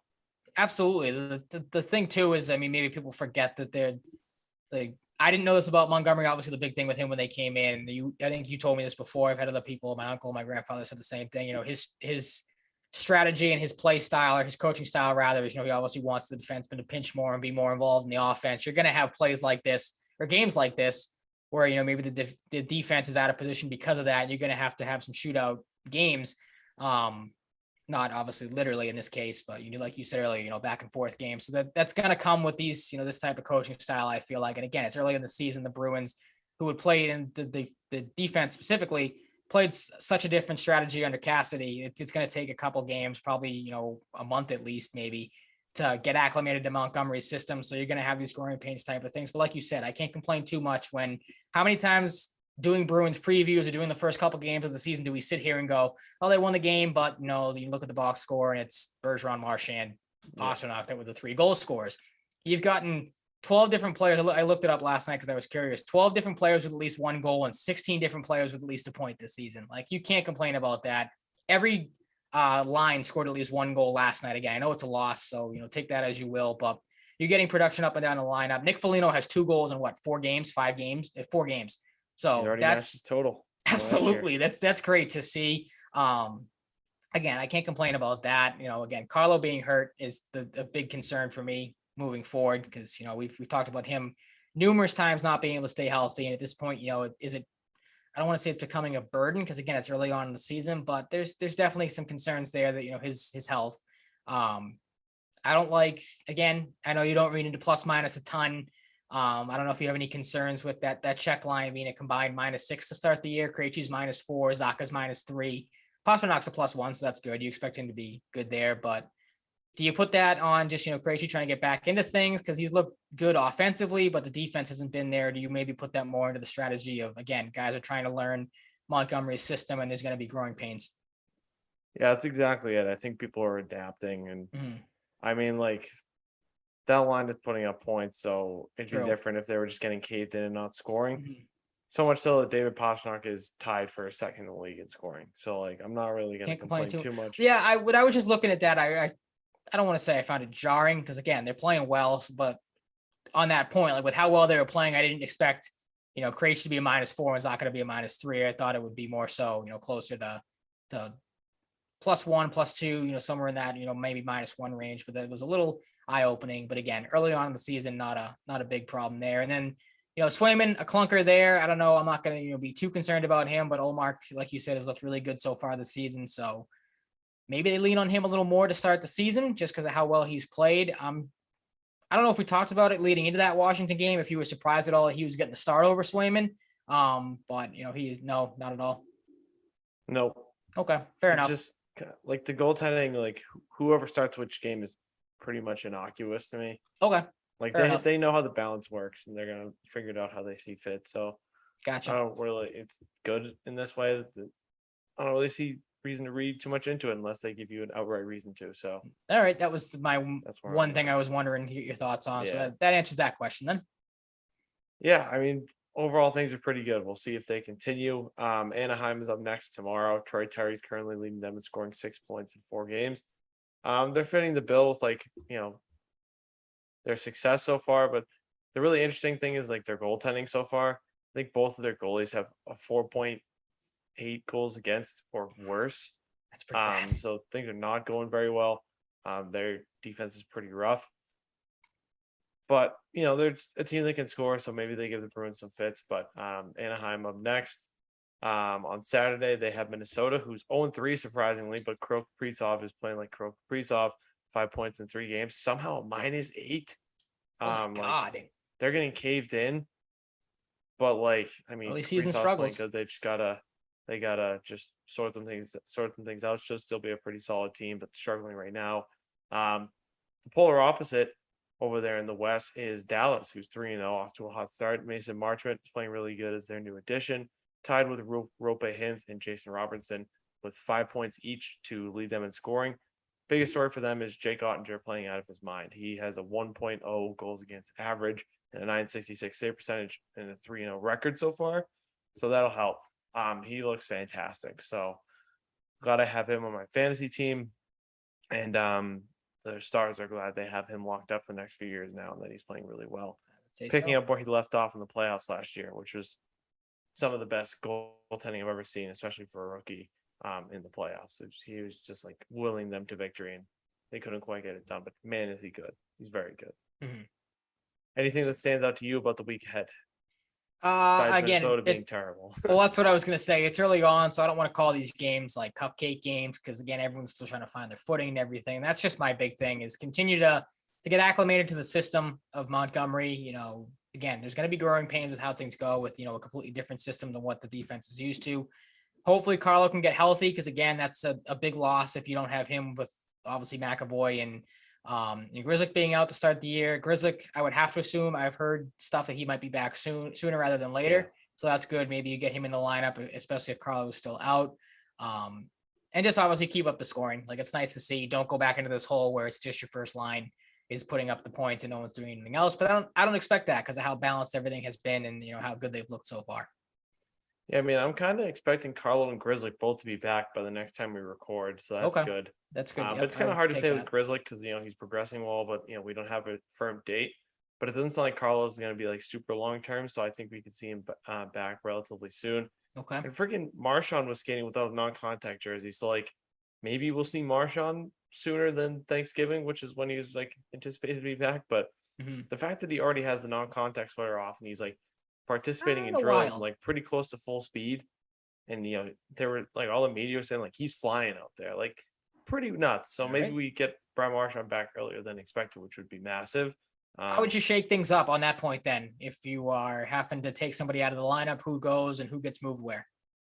I imagine Lauko probably just gets sent down to Providence, which stinks because I've liked him so far. I think his debut, he's a little bit of jitters. I don't think he was at his best consistently, but kind of got more comfortable as he went along. But it's just kind of I think he's mainly here because of Marchand's absence, and he had a good enough camp to earn himself a spot. It's been a tough year for him too.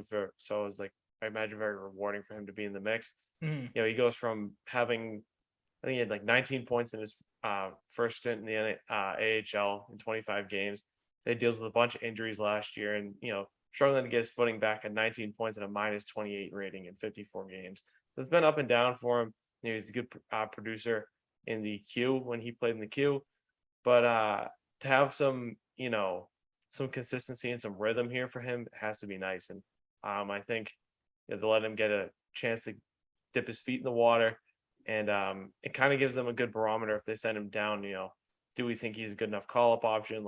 It might not be his last time we see him this year. If they're impressed enough, we could see more of Lauko. Guys are underperforming or people get injured.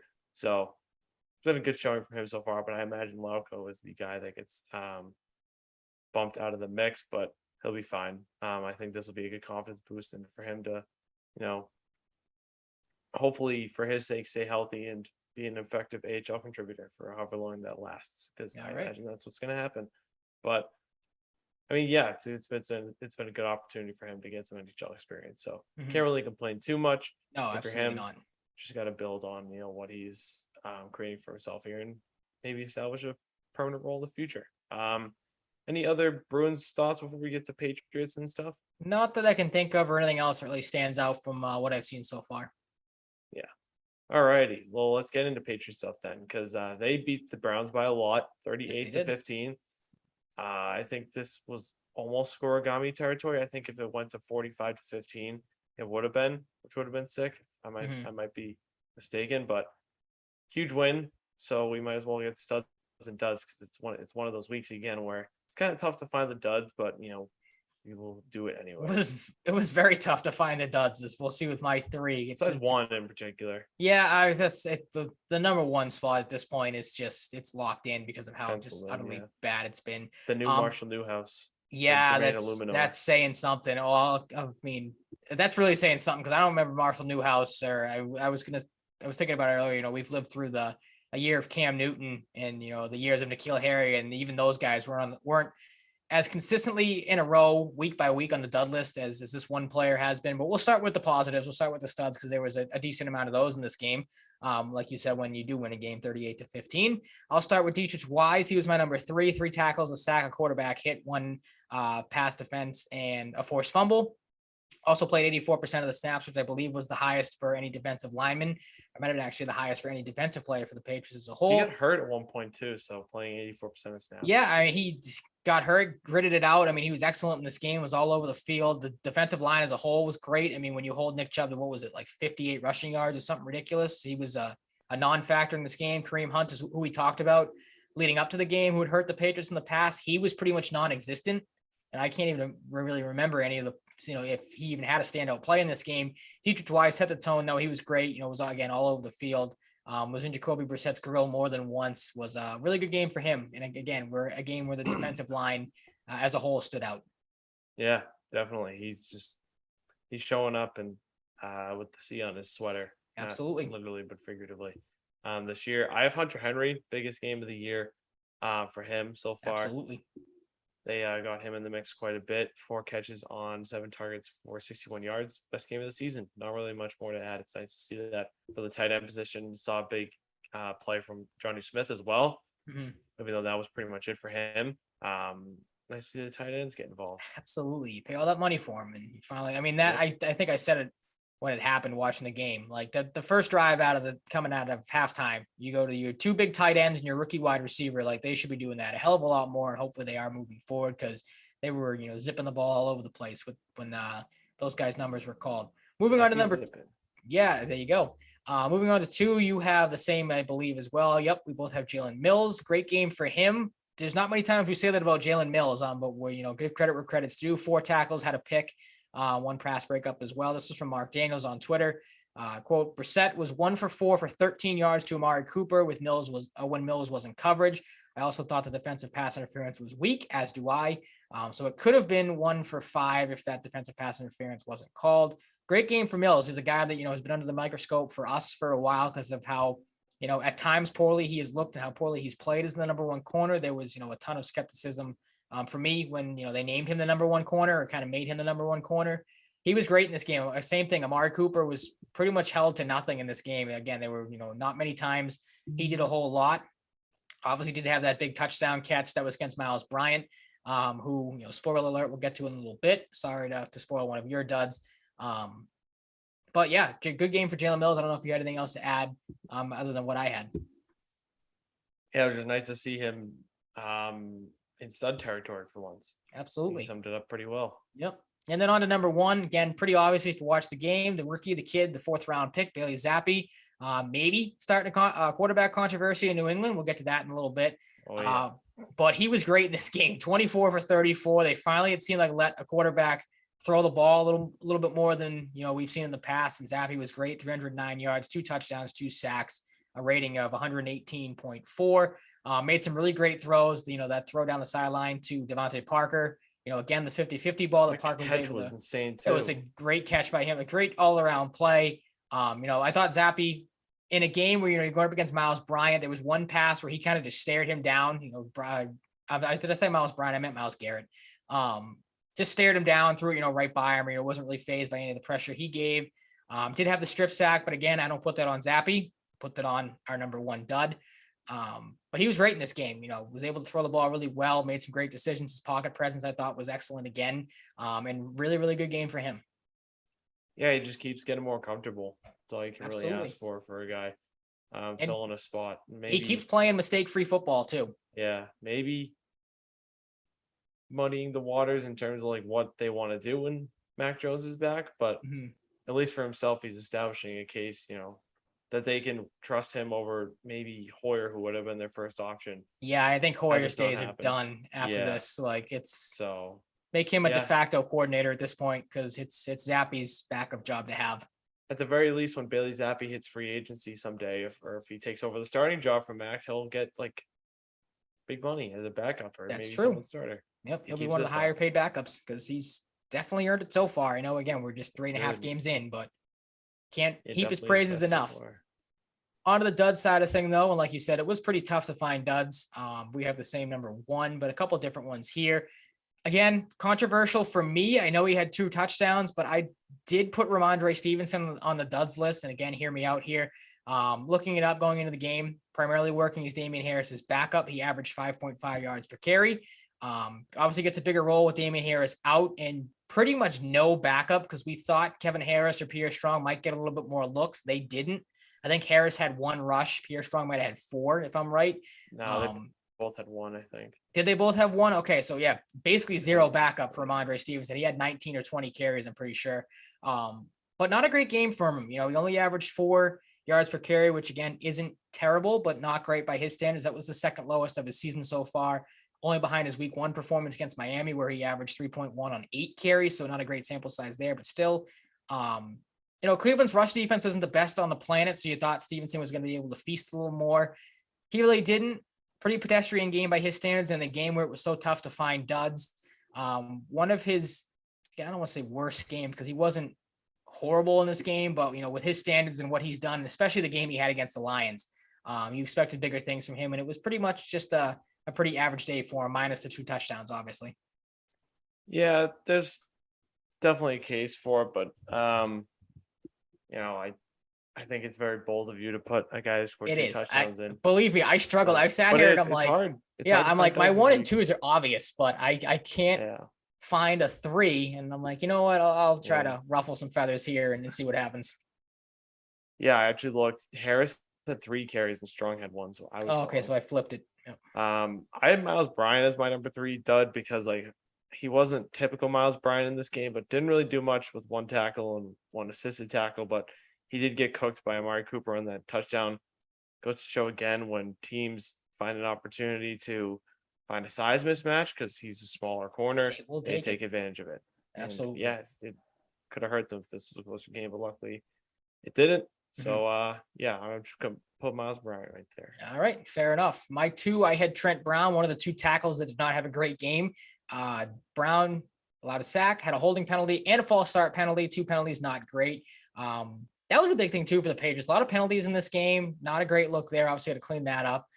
Brown with 2 of them though. Again, not great.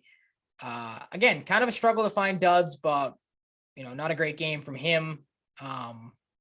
It nothing again to worry about though. Nothing to write home about. You expect him to bounce back. Had to go up against Myles Garrett at times. Like you deal with what you have and you move forward. Yeah, I mean, it's whatever. It's hard to get mad about anything really when you win by 23. That's what I mean. Gotta find some duds here, I suppose. I had Jelani Tavai because he played 63 snaps, 63% of snaps rather, and only had 3 assisted tackles. Didn't have a single tackle of his own, so he's just kind of there. So I put him as my number 2 dud. All right, fair enough. And then the obvious one, number 1, it's Isaiah Wynn. I think for the 4th straight week, 5th straight on the duds like every single week. Every week, I'm just trying to. I can't remember if we had him as 1 though every week, because that would be something. If that's what I mean. If he's kind of jostled up and down the list, but he's definitely been at 1 more than a couple of times. 4 pressures allowed in this game, 1 sack. It was the strip sack. one false start penalty as well. So he keeps the penalty streak alive. He's got one every week, I believe, starting. Was benched again for Marcus Cannon. Again, I don't think that's a great barometer when you're getting benched for old man Marcus Cannon. And this was from Chad Graff of The Athletic. Quote, the Patriots right tackle Isaiah Wynn received a pass blocking grade of 5, that's out of 100, by Pro Football Focus for his performance yesterday against the Browns, the lowest of his career. Wynn was in for 21 dropbacks and allowed 4 pressures, 1 sack, and was flagged for a false start. Mark Daniels, I had this as well. I found this today yesterday looking it up. Through 6 weeks, Isaiah Wynn has allowed 4 sacks. Again, the 1 quarterback hit is astonishing because you would think it'd be way more. And 4 holds, also does not put in the false start penalties. He didn't have that in the tweet, but I have to assume there's 2 or 3 of those as well. I don't know what else to say anymore. We're beating a dead horse here. You know, we're playing the same record over and over again. He is so bad at this point. We talked about it, I think, going into this game, or maybe it was last week. Just start Marcus Cannon at this point. I don't care what Isaiah Wynn makes. I know that's been the argument against benching him, as he makes $10 million a year. This year, don't care. Just put Cannon out there. You know, he's the better option, which is sad to say because, again, of the age and that you had to bring him back off of basically him not playing football last year when he was with the Texans. It's pathetic, but it's where you're at right now because your right tackle spot is such a revolving door and so bad. Yeah, this guy exhausts me. Mm-hmm. Like it's so tough. Like you want to try to find other duds, but when it's so obviously bad, and again, I wish they had in the tweet, you know, if that was the worst. Clearly it's not. It would have been noted. If a 5 out of 100, was the worst pass blocking grade in Pro Football Focus history. That's got to be pretty close to it because that is bad. Yeah, no, not bad though, Ryan.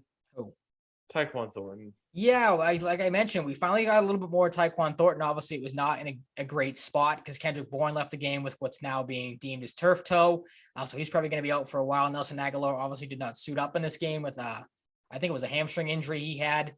You never want to see an injury for a guy, but could do without seeing Nelson Aguilar, especially if Tyquan Thornton's going to do stuff like this. 4 catches, 5 targets for 37 yards, caught his first touchdown of his NFL career, and then ran for one as well on a jet sweep. They ran the jet sweep a couple times with them, 3 rushes for 16 yards. Of course, the 19-yarder was the longest he had. Like I said, was used in multiple ways. The jet sweeps were kind of the big and memorable ones. Speed was definitely on display in this game. You know, you hope he can get more opportunities moving forward. Again, it stinks not having Bourne or Aguilar out there, but you know, if you're gonna get this from Tyquan Thornton, I'll absolutely take it. Yeah, sorry, something distracted me. A little speck on my keyboard that I couldn't stand to look at. Go without, I had to get rid of it. It was just bothering me for some reason. All right, yeah, Tyquan was awesome, and it makes the wide receiver situation really interesting because, you know, there was some flux when he was going to be coming back to begin with. You know, how long is it going to take him to get involved and all that. That's going to affect guys like Bourne and Aguilar. Yeah, Bourne and Aguilar hurt now, both in trade talks. I was going to say, I saw Bourne today. Fowler. Yep. So maybe one of them gets shipped out, maybe both. I seriously doubt that. I can't imagine both, but one, how well Thornton has looked in just 2 games, a couple of opportunities here. Like, this is a guy you drafted him for this reason, to be your big speed threat and, you know, stretch the field a little bit, you know, make some big plays here. You're seeing that, like, you can't keep this guy off the field at this rate. And, you know, you've mentioned it before. We've talked about it with, you know, Bourne's trade rumors already to start the season. Now they've ramped up again. I don't know how much you're going to be able to get for Aguilar again with the contract. Bourne, as we talked about, is the more likable contract, you know, financial situation, probably the better of the 2 players, but how much does that turf toe factor in now? One of them is probably going to have to go because you're going to have to give Thornton more playing time because he's definitely earned it so far in the chances he's gotten. Most definitely. TT11. If we go from JE11 to TT11. I'll take it. The natural evolution. As you have noted here, do we have a quarterback controversy? Because, you know, Ben Volen is falling for fans. So I wanted to put that as my.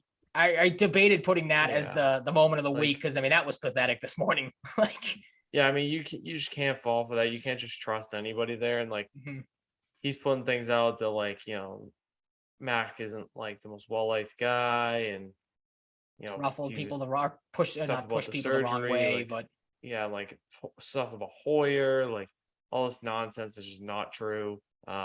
Real quick on that though, how do you, as a big reporter for a team, how do you take however it was worded, my buddy that works in ticket sales, how do you take that as a credible, reliable source?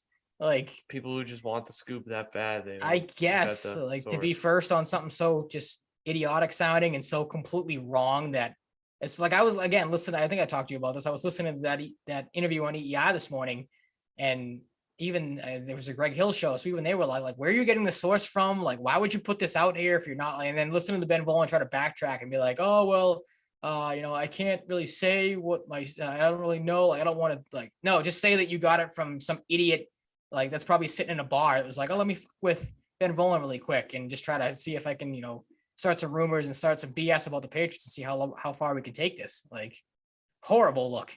He's just always been a dork, man. That's what I've heard. Yeah. Thought he was more credible than he was, I guess. And clearly I was wrong. Fucking brutal. Like, it's just embarrassing to see, but absolutely. But yes, sorry, I cut you off. Back to your. I do not think the Patriots have a quarterback controversy, but they do have more assurance in Zappy now, which is nice because I imagine, spending a first round pick on Mac Jones, a couple good games from a fourth round quarterback you just drafted isn't going to be enough to supplant him. No. What direction would you go in? I mean, this is jumping the gun to the Bears stuff, but there were reports out there today that Mac Jones, if you had to put a percentage on his health, it's at 85-90%. I think I saw. I can't remember who had that. Might have been Phil Perry. Not 100% sure, so don't quote me on that. But if Jones is at 85-90% with how bad the Bears have looked, what direction are you going in? Are you going with Mac Jones? Still not 100% healthy? Okay. All right. Yeah, I mean the Jets are the Jets, but you have the Jets next week. I'd like to see Mac get some game reps back in before you play what's going to be an important division game. That's crazy to say. Yeah. This early in the season. Yeah, I'm on Team Mac if he's ready to go this week. Okay. A lot of people are on Zappy. I'm not. I love Zappy and I love what he's done in this spot, but he's drafted as the backup. He's going to be the backup. He should be. That's what he was drafted for. He's got to earn his keep a little bit over time if he gets the opportunity. But Mac Jones is the starting quarterback, so I'm right there with you. Going to be Mac Jones, and it should be Mac Jones. Yep. I too love what Zappy's done. He has taken the reins and just run with it and been excellent. I think you do have to consider the competition that he's gone up against. Lions, we said it, worst defense in the league. Good scheme that game for the Patriots coaching staff, and give credit to them for the game plan they put together. I say the same thing in this game. The Browns not the best defense on the planet. We're dealing with some injuries. No Jadeveon Clowney, so how much do you read into that? But again, you said it multiple times before. You can play the guys in front of you, play the teams in front of you. So I'm not going to try to crap on anything Zappy has done or anything like that. The one thing I will crap on is the people that are so hell bent on trying to compare this to the Brady and Bledsoe situation. And, say that Zappy is going to be the next Brady with, one-upping Mac Jones and not going to have a starting job. Can we not do that? Let's not ruin this little moment we have here with Billy Zappy because he's been great, but let's not put the massive, I guess, name, for lack of a better, how I'm trying to describe this, the name of Brady on the situation, because it's a completely different situation. Like you said it, he was drafted to be a backup. He was not drafted to one day take Mac Jones' starting job, especially not, a season and a half into Mac Jones' NFL career. Yeah. It's stupid. People even do it outside of the Patriots. Is this quarterback can be the next Brady? But every single situation that could ever happen with the Patriots for the rest of time is going to be compared to Brady and Bledsoe. So that's just how it is. I was thinking going forward, we, instead of putting the predictions or thoughts for the past week after the recap, we do that at the end. So we go to the Bears now. What do you think? Sure, let's do that then. I agree with you there because, like I said, I kind of jumped the gun a little bit talking about the Bears game. So we will jump into that. Chicago Bears, they're not a very good football team. They come in off of another brutal Thursday night game, which I said this on Twitter. If we could put get a petition going to put the Cowboys, the Eagles, the Bucks maybe take a hit because of how bad they've looked. The Packers, same thing. Bills, Chiefs, Chargers. I know they didn't look great the other night. Those type of teams, can we just all put them and have them rotate through these primetime games? Because if I have to watch another Bears and Commanders or Broncos and some other garbage team, like I'm going to lose my mind because these teams should, and now we have to obviously watch it with the Bears on primetime again. They suck. They are not good. I was very wrong about Justin Fields. He is not a good quarterback, at least in my opinion. Dude, I don't it's know like if you it's feel so any stupid. different. Like It's so stupid that they've won a single game. Like my 0-17 prediction for them should have been correct. oh, absolutely. I know I had They're friends so that were like, "What is bad. he doing picking it?" Like, no, that one I'll give you credit for. The Bears blow, and they are a fraud. 2-4. I'll take the egg in my face with the Seattle one because Seattle's scrappy and they put up points, and I just wouldn't have expected that, especially now that Rashad Penny's hurt. I'll do that for missing the him. Atlanta prediction I had. Atlanta hasn't looked that bad. Like, Yeah, but I had Atlanta doing pretty bad myself. Like, it's been a stupid season. Like, things happening that just shouldn't happen. It's very strange. so that's what I mean. The Bears should not have 2 wins right now. Like, they are not good. 12-7 they lose against the Commanders, who are not a good football team either. That team, like, it might be worse than the Bears, but they got the win in that game because the Bears are the Bears and they stink. So like I have here, can you find any offensive or defensive standouts, as I have standouts in quotations in the outline? Anybody that catches your eye? I know there's already talk of a N'Keal Harry revenge game. He continues to run his mouth. I don't know if you saw the comments he had, or something along the lines of like, I have the game circled, or I've had the game circled on the calendar. Yeah, you know what else I have circled? The goose egg on your score sheet. What's under the shape catches, of a circle? targets, and touchdowns. All of them will be goose eggs. All of them will be circles. Yeah, idiot. Anti-football pussy. It wouldn't surprise me if he like stubbed his toe in practice and just misses this game. Yeah, like that's the type of player he is. Like, really only standouts on offense are Herbert and Montgomery in the running game. Darnell Mooney's good, but just hasn't been able to get in the end zone because they're fucking terrible and aren't good at getting in the end zone. Defense. Roquan Smith is, I think, leading the league in tackles. Might be wrong there, but he's still Roquan Smith. Eddie Jackson's good. Kyler Gordon's been good. Jaquan Brisker has, I think, been one of the better defensive rookies in the league this year. Jalen Jones can make some plays. Other than that, they really just don't have a lot. Jalen Johnson hasn't really done much this year, but he's shown he can be good in the past. They're bad. That's just really all we really need to say about it. They are bad. And the Patriots are going to prove that. It's probably the shortest standout segment we've ever done. But my God, they're just such a bad, horrible, disgusting team. I mean, it might be one of the shortest segments we've ever done when it comes to previewing a team, because we kind of already answered these questions I had. I did not do a very good job of setting this up this show. It's all good. Yeah, I mean, the first one, Mac or Zappy. I think we both are in agreement. If Mac can go, you play Mac. I'm with you. You get him ready for a Jets game that could be pretty important. Again, it's wild to say that. And again, like if Zappy plays and he plays good, I think that makes the decision even tougher. Like if Mac is ready to go 100% against the Jets, Bill Belichick's a guy that has done some crazy things. Maybe he keeps Zappy in there for another week, just to, I don't know, prove a point against Mac, or if anybody wants to read into any of the Ben Volen stuff, if you still think that is at all a possibility that somebody is pissed off within the organization at Mac Jones. We answered this one too. If the injuries linger, if a trade is for whatever reason made between now and Monday for Kendrick Bourne or Nelson Aguilar, do you want to see more Tyquan Thornton, or do you think we'll see more Tyquan Thornton? You and I both answered a resounding yes, because we like him and we like his speed, and we think, he can burn a pretty bad Bears defense. I'd have to think. The only other one I really had, and there's some talk of him being able to play this week, which is kind of crazy. If Damian Harris can't go, would you like to see more? Do you think we'll see more of Kevin Harris or Pierre Strong?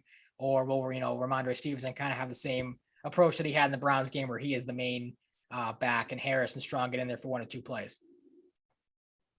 Yeah, I mean, you drafted these guys, you might as well use them.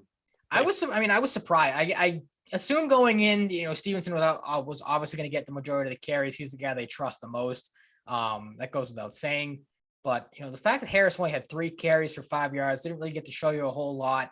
Only played 12 snaps. Pierre Strong goes for 1, like you said, 1 rush for 5 yards. It wasn't a terrible run by him, and the 1 opportunity he had. Played 4 snaps, especially towards the end of the game where, the Celtics, the Patriots are starting to blow out Cleveland. You would have thought maybe the backups get in a little bit more. Thankfully they didn't, because Stevenson's second touchdown helped me win in fantasy this week, to be honest. Didn't help me win mine. Oh, no. Did you go the other way? No, I just didn't. It didn't end up getting. Oh, I thought you had somebody that was playing. Enough. or the guy you were playing had Stevenson, and that kind of screwed you over. Nope.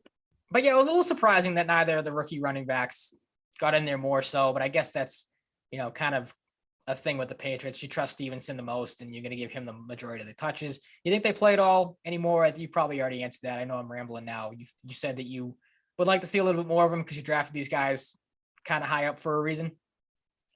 Yeah, I'd like to. I just don't think we will. Fair enough. So You think Damian Harris plays at all? Or you think they give him another week off? I would give him a week off, and I hope they do. too. I think they will, but I can't really say for sure. It's kind of just spitballing. So Okay. I'm sure we'll jump into predictions then, because there's not, unless you have any other notes. There's no official injury report out because it's still earlier in the week for the Monday night game. The big thing, just looking through ESPN's news and injuries and stuff like that, Justin Fields is listed as questionable. Apparently, in that loss to the Commanders, he suffered a left shoulder injury, his non-throwing shoulder, obviously. So maybe that's something to monitor as the week goes on. Of course, we'll monitor Mac Jones, obviously the biggest Patriot that is out. And then Christian Barmore got hurt too in that Browns game, I think. I don't know, was it a knee or something? Yeah. I don't know if you saw. So forget what the injury was, but I'm trying to scroll down now. Does it say on here? Yeah, it just said he was downgraded to outsider. We knew that.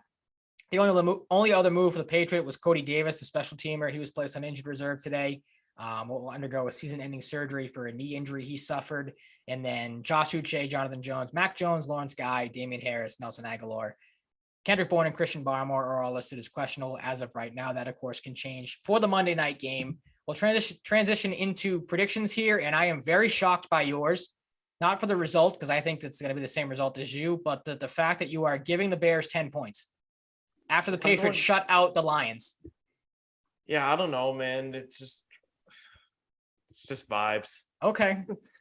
I'm just like one stupid touchdown, a mistake for the Patriots. Where is this 10 points coming from?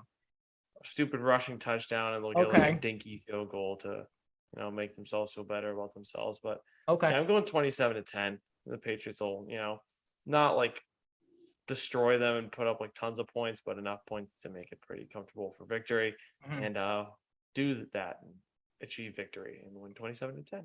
All right, I am going the opposite route. Then I'm going to the destroy route. I say 30-0 Patriots. Like I said, you shut down the league's best offense a couple weeks ago in the Lions. Again, terrible defense, so you don't put up points. Kind of the same thing in this game. Not the same offensive level for the Bears, but pretty close to the same defensive level. Terrible defense, terrible offense. I don't see how they, especially if Fields is hurt, if he's not going to be, and again, it's a shoulder injury, how much will that linger? Especially when it comes to running the ball and maybe taking some hits. They're not going to be able to move the ball against the Patriots in this game. Prime time in Gillette. It's going to be one of those games where Bill Belichick makes a young quarterback, poop his pants on national television. It's not going to be pretty. Whether Mac plays or Zappy plays, I think you're going to get a similar product. You're going to get a lot of Stevenson in this game, I think, again, because the Bears' rush defense is not great. So 30-0, like I said, for the Patriots, another shutout win against another bad team. I hope you're right. That'd be funny. Maybe we'll see a 50 burger. Maybe that'd be something.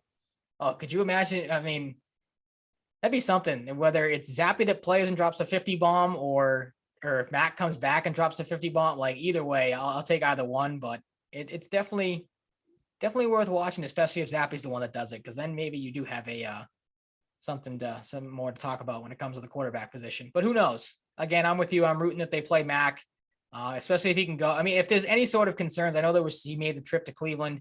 But listening to Zoe talk about it, Phil Perry said it as well, that he did not look great walking around on the sideline, was walking with a limp. Phil Perry even questioning why he made the trip to begin with if he wasn't 100%. So if you have that again pop up, I think it's obvious you go with Zappy. Again, I know I said the report today was 85-90% for Jones, but if he can go out there and he's not hindered in any way, I'm with you. Get the reps for the Jets game coming up and then go from there. Because I think he could definitely use the practice against a pretty shitty Bears team. Yeah, I'm in the same camp, good buddy. All right. On to the thoughts from the past week. All right. This is where you can take over if you want to run through any of these like you usually do. I know we just talked about this game a little bit. Commanders and Bears 12-7. The biggest thing that came out from this game, I guess, the second biggest thing was Carson Wentz. He's going to miss 4 to 6 weeks, with a fractured finger. And then Brian Robinson got the start as the Commanders running back, had a nice day, 17 rushes, 60 yards, and a touchdown. Yeah, that's pretty crazy. Headband Heineke season, maybe. Maybe that Not Sam saves the Howell. Commanders because Carson Wentz is a really bad quarterback. Couldn't even break 100 yards passing in this game against the Bears. Like I better see a picture of him in practice before Sunday with the white headband because he looks so Heineke. swaggy with that headband. I love him. I love headband Heineke. Yeah. This game sucked. I don't really even want to talk about it. I'm with you. Another Thursday night football game. I turned to I was happy I had to go to work that night because I was like, I don't want to watch this football game anymore. It is bad. Yeah, that game was a fart. No, which game wasn't a fart was 49ers and Falcons. Surprisingly. Marcus Mariota in limited reps through the air was pretty surgical. Mm-hmm. Only 1 incompletion on 14 passes. Played pretty well. Got a rushing touchdown to add to that as well. Yep. Brandon Ayuk was really good. George Kittle was pretty good as well, as you've already noted here. And the Falcons are weird this year. Yeah, they're not that bad. Defense had 3 turnovers as well. Jeff Wilson had a pretty big fumble in the end zone that hurt me fantasy-wise. Not starting Brandon Ayuk. Having him on my bench drop 2 touchdowns was not great. I was able to survive again thanks to Austin Eckler, who is basically my home team now. After as we'll get into later on in the Cardinals game, they decided to stupidly throw up a jump ball to 5'9" Marquise Brown, and a 6'3" corner came down on his ankle. So thank you for that, you idiots in Arizona. You said it. I think I saw the stat line. Marcus Mariota started that game 11 for 11. So that's a crazy stat line for a quarterback 11, of his stature. Yeah, I guess. But yeah, I mean, this game definitely was not as terrible as maybe we thought it was going to be. Definitely not the outcome we thought it would be, seeing the 49ers and how well they've looked this season. Jimmy G had one of his Jimmy G type of games where he was, making some really iffy decisions and some really bad passes. And, hopefully the 49ers can bounce back and the Falcons can build off a pretty nice win for them. Yeah, they're always in the mix somehow this year, and they love covering the spread. So I bet on the Falcons every week to cover. Nice. Kyle Pitts scored a touchdown too. Can you believe that? No, I can't. In this economy, he finally got in the end zone. Wow. Colts and Jaguars. Matt Ryan threw the ball a shit ton. Yes, he did. I think he had I can't confirm this, but I'm pretty sure he had 40 pass attempts in the first half or something. It was close. It was 30 something. I remember hearing it on the halftime report for the Patriots game. They said it was 38 pass attempts in the first half.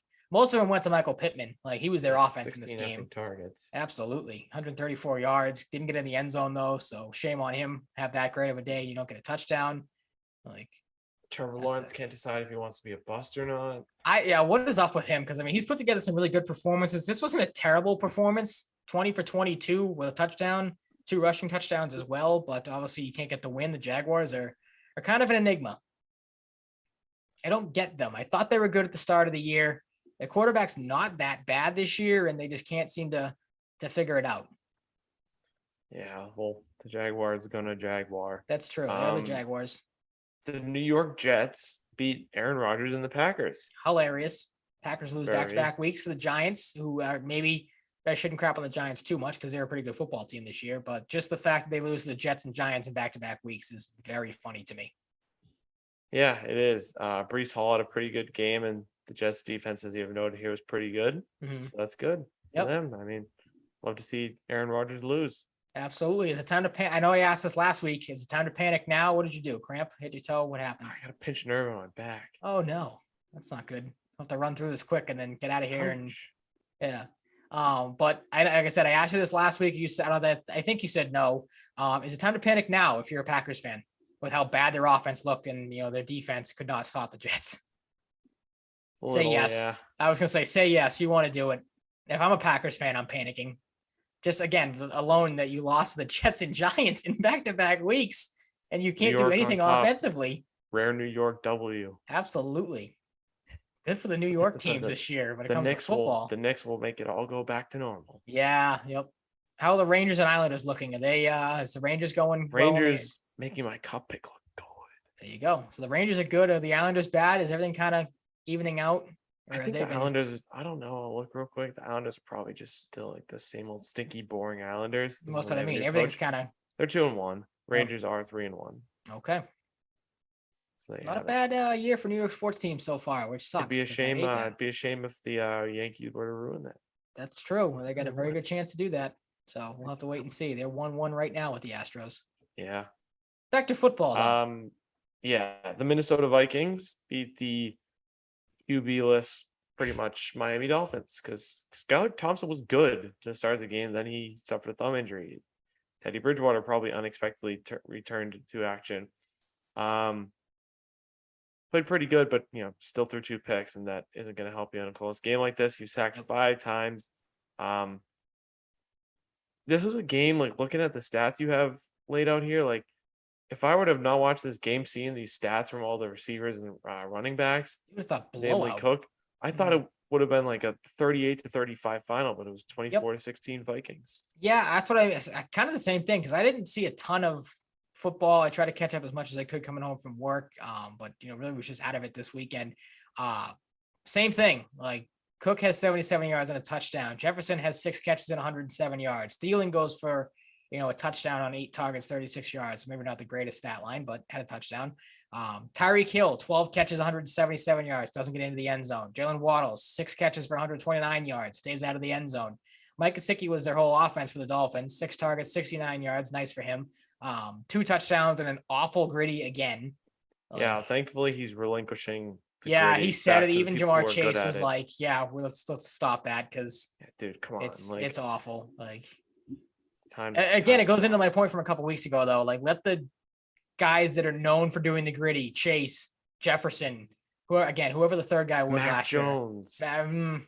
The Yankee Doodle Dandy. Yeah, maybe. I don't know about that. Like, let the guys with some swagger who know what they're doing. I saw the tweet this time for Gesicki. It was like, someone said he just did the hello, my darling, hello, my honey, hello, my whatever the rest of that is. Yeah. Hello, my ragtime gal. Ragtime gal, yeah. Yep, that's the one. That's going to be stuck in my head all night now. Yep. What a goofy freak. Yeah. But yeah, that was not great. Again, this was a weird game because, like you said, I'm the same way. Yeah. Thought it was going to be more high scoring, looking at the box score, and it was not. And the Dolphins just cannot, like you said, cannot continue to keep a quarterback healthy. Like, no, they can't. And Tua is probably going to play this week, which is kind of scary. Good luck. Yeah, I hope and pray for him because it's not been great luck for the Dolphins QBs, and it's been a revolving door at that position. You hope he can. Like, I don't want to say survive because that sounds morbid, but you get my point. Like, you hope he can stay healthy and stay protected and not have any sort of setbacks or anything bad happen again. Most definitely. Speaking of gritties, the Bucks. I missed one. I'm sorry. Go to the Steelers and Bucks. I skipped over that. Oh yeah. Well, I kind of want to skip over this too because it involves the Steelers beating Tom Brady. But... Yeah, I was gonna say. Well, there's been a lot of talk about Tom Brady this week. I don't know if you had any thoughts on his outburst at his offensive line. I saw some people, crapping on him for going to Robert Kraft's wedding, which I'm not going to spend any time on because let the guy do his own thing. Who fucking cares? Again, yeah, absolutely. I know, yes, he was yelling at his offensive line, but if you heard that, you could hear it on the broadcast clear as day. He wasn't really screaming at them. He was kind of trying to pump them up, it seemed like, because you could hear him yell at them, be like, we're so much effing better than what we're doing right now. So it's not like he was like, fuck you guys all suck.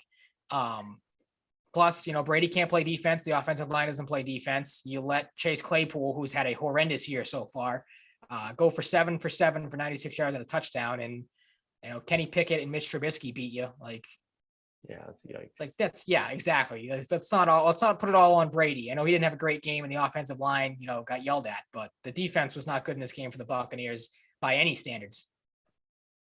No, they were not. And it's just a weird thing to see. I still can't believe this happened, to be honest. Mm-hmm. You let Mitch Trubisky throw for 3 incompletions his entire time out there and a touchdown. It had 142.4 rating. Like, again, came in relief, so not a big sample size, but that's the story of the game right there. Like, you couldn't stop Mitch friggin' Trubisky. Yeah, that's tough. Mm-hmm. Bengals beat the Saints 30-26. If you didn't think Burrow and Chase were going off this game, you're a fool. Because they were, and they did. Well, that's what I was going to say about this Jamar game. Chase is get back into the fucking mix game. Absolutely. I was going to say, you go from... That's why I would try to transition to this game from the Dolphins one, because you had the really crappy gritty of Mike Gesicki to the standout game for Jamar Chase, and he got the gritty. And I thought he hurt himself on his second one. Did you see him grab his groin on the second one? I was like, oh no, he got hurt. That's gonna but he Every was single fine. time, I want to see him and Justin Jefferson every single time they ever score a touchdown, do the gritty because they make it look so cool. That's what And I I'm said. jealous because I wish I could do the gritty. Same here. I have friends of mine at work to try. They're like, "Oh, do it." I don't I'm have like, rhythm. no, I can't do it. I don't have rhythm. I'm way too white when it comes to it. Like, not gonna even try. It's embarrassing. But yeah, like you said, he bounces back. Not a breakout game, but good bounce back game for him. 132 yards and 2 touchdowns. Joe Burrow looks like, LSU Joe Burrow turns back the clock. 300 yards, 3 touchdowns, had a rushing touchdown as well.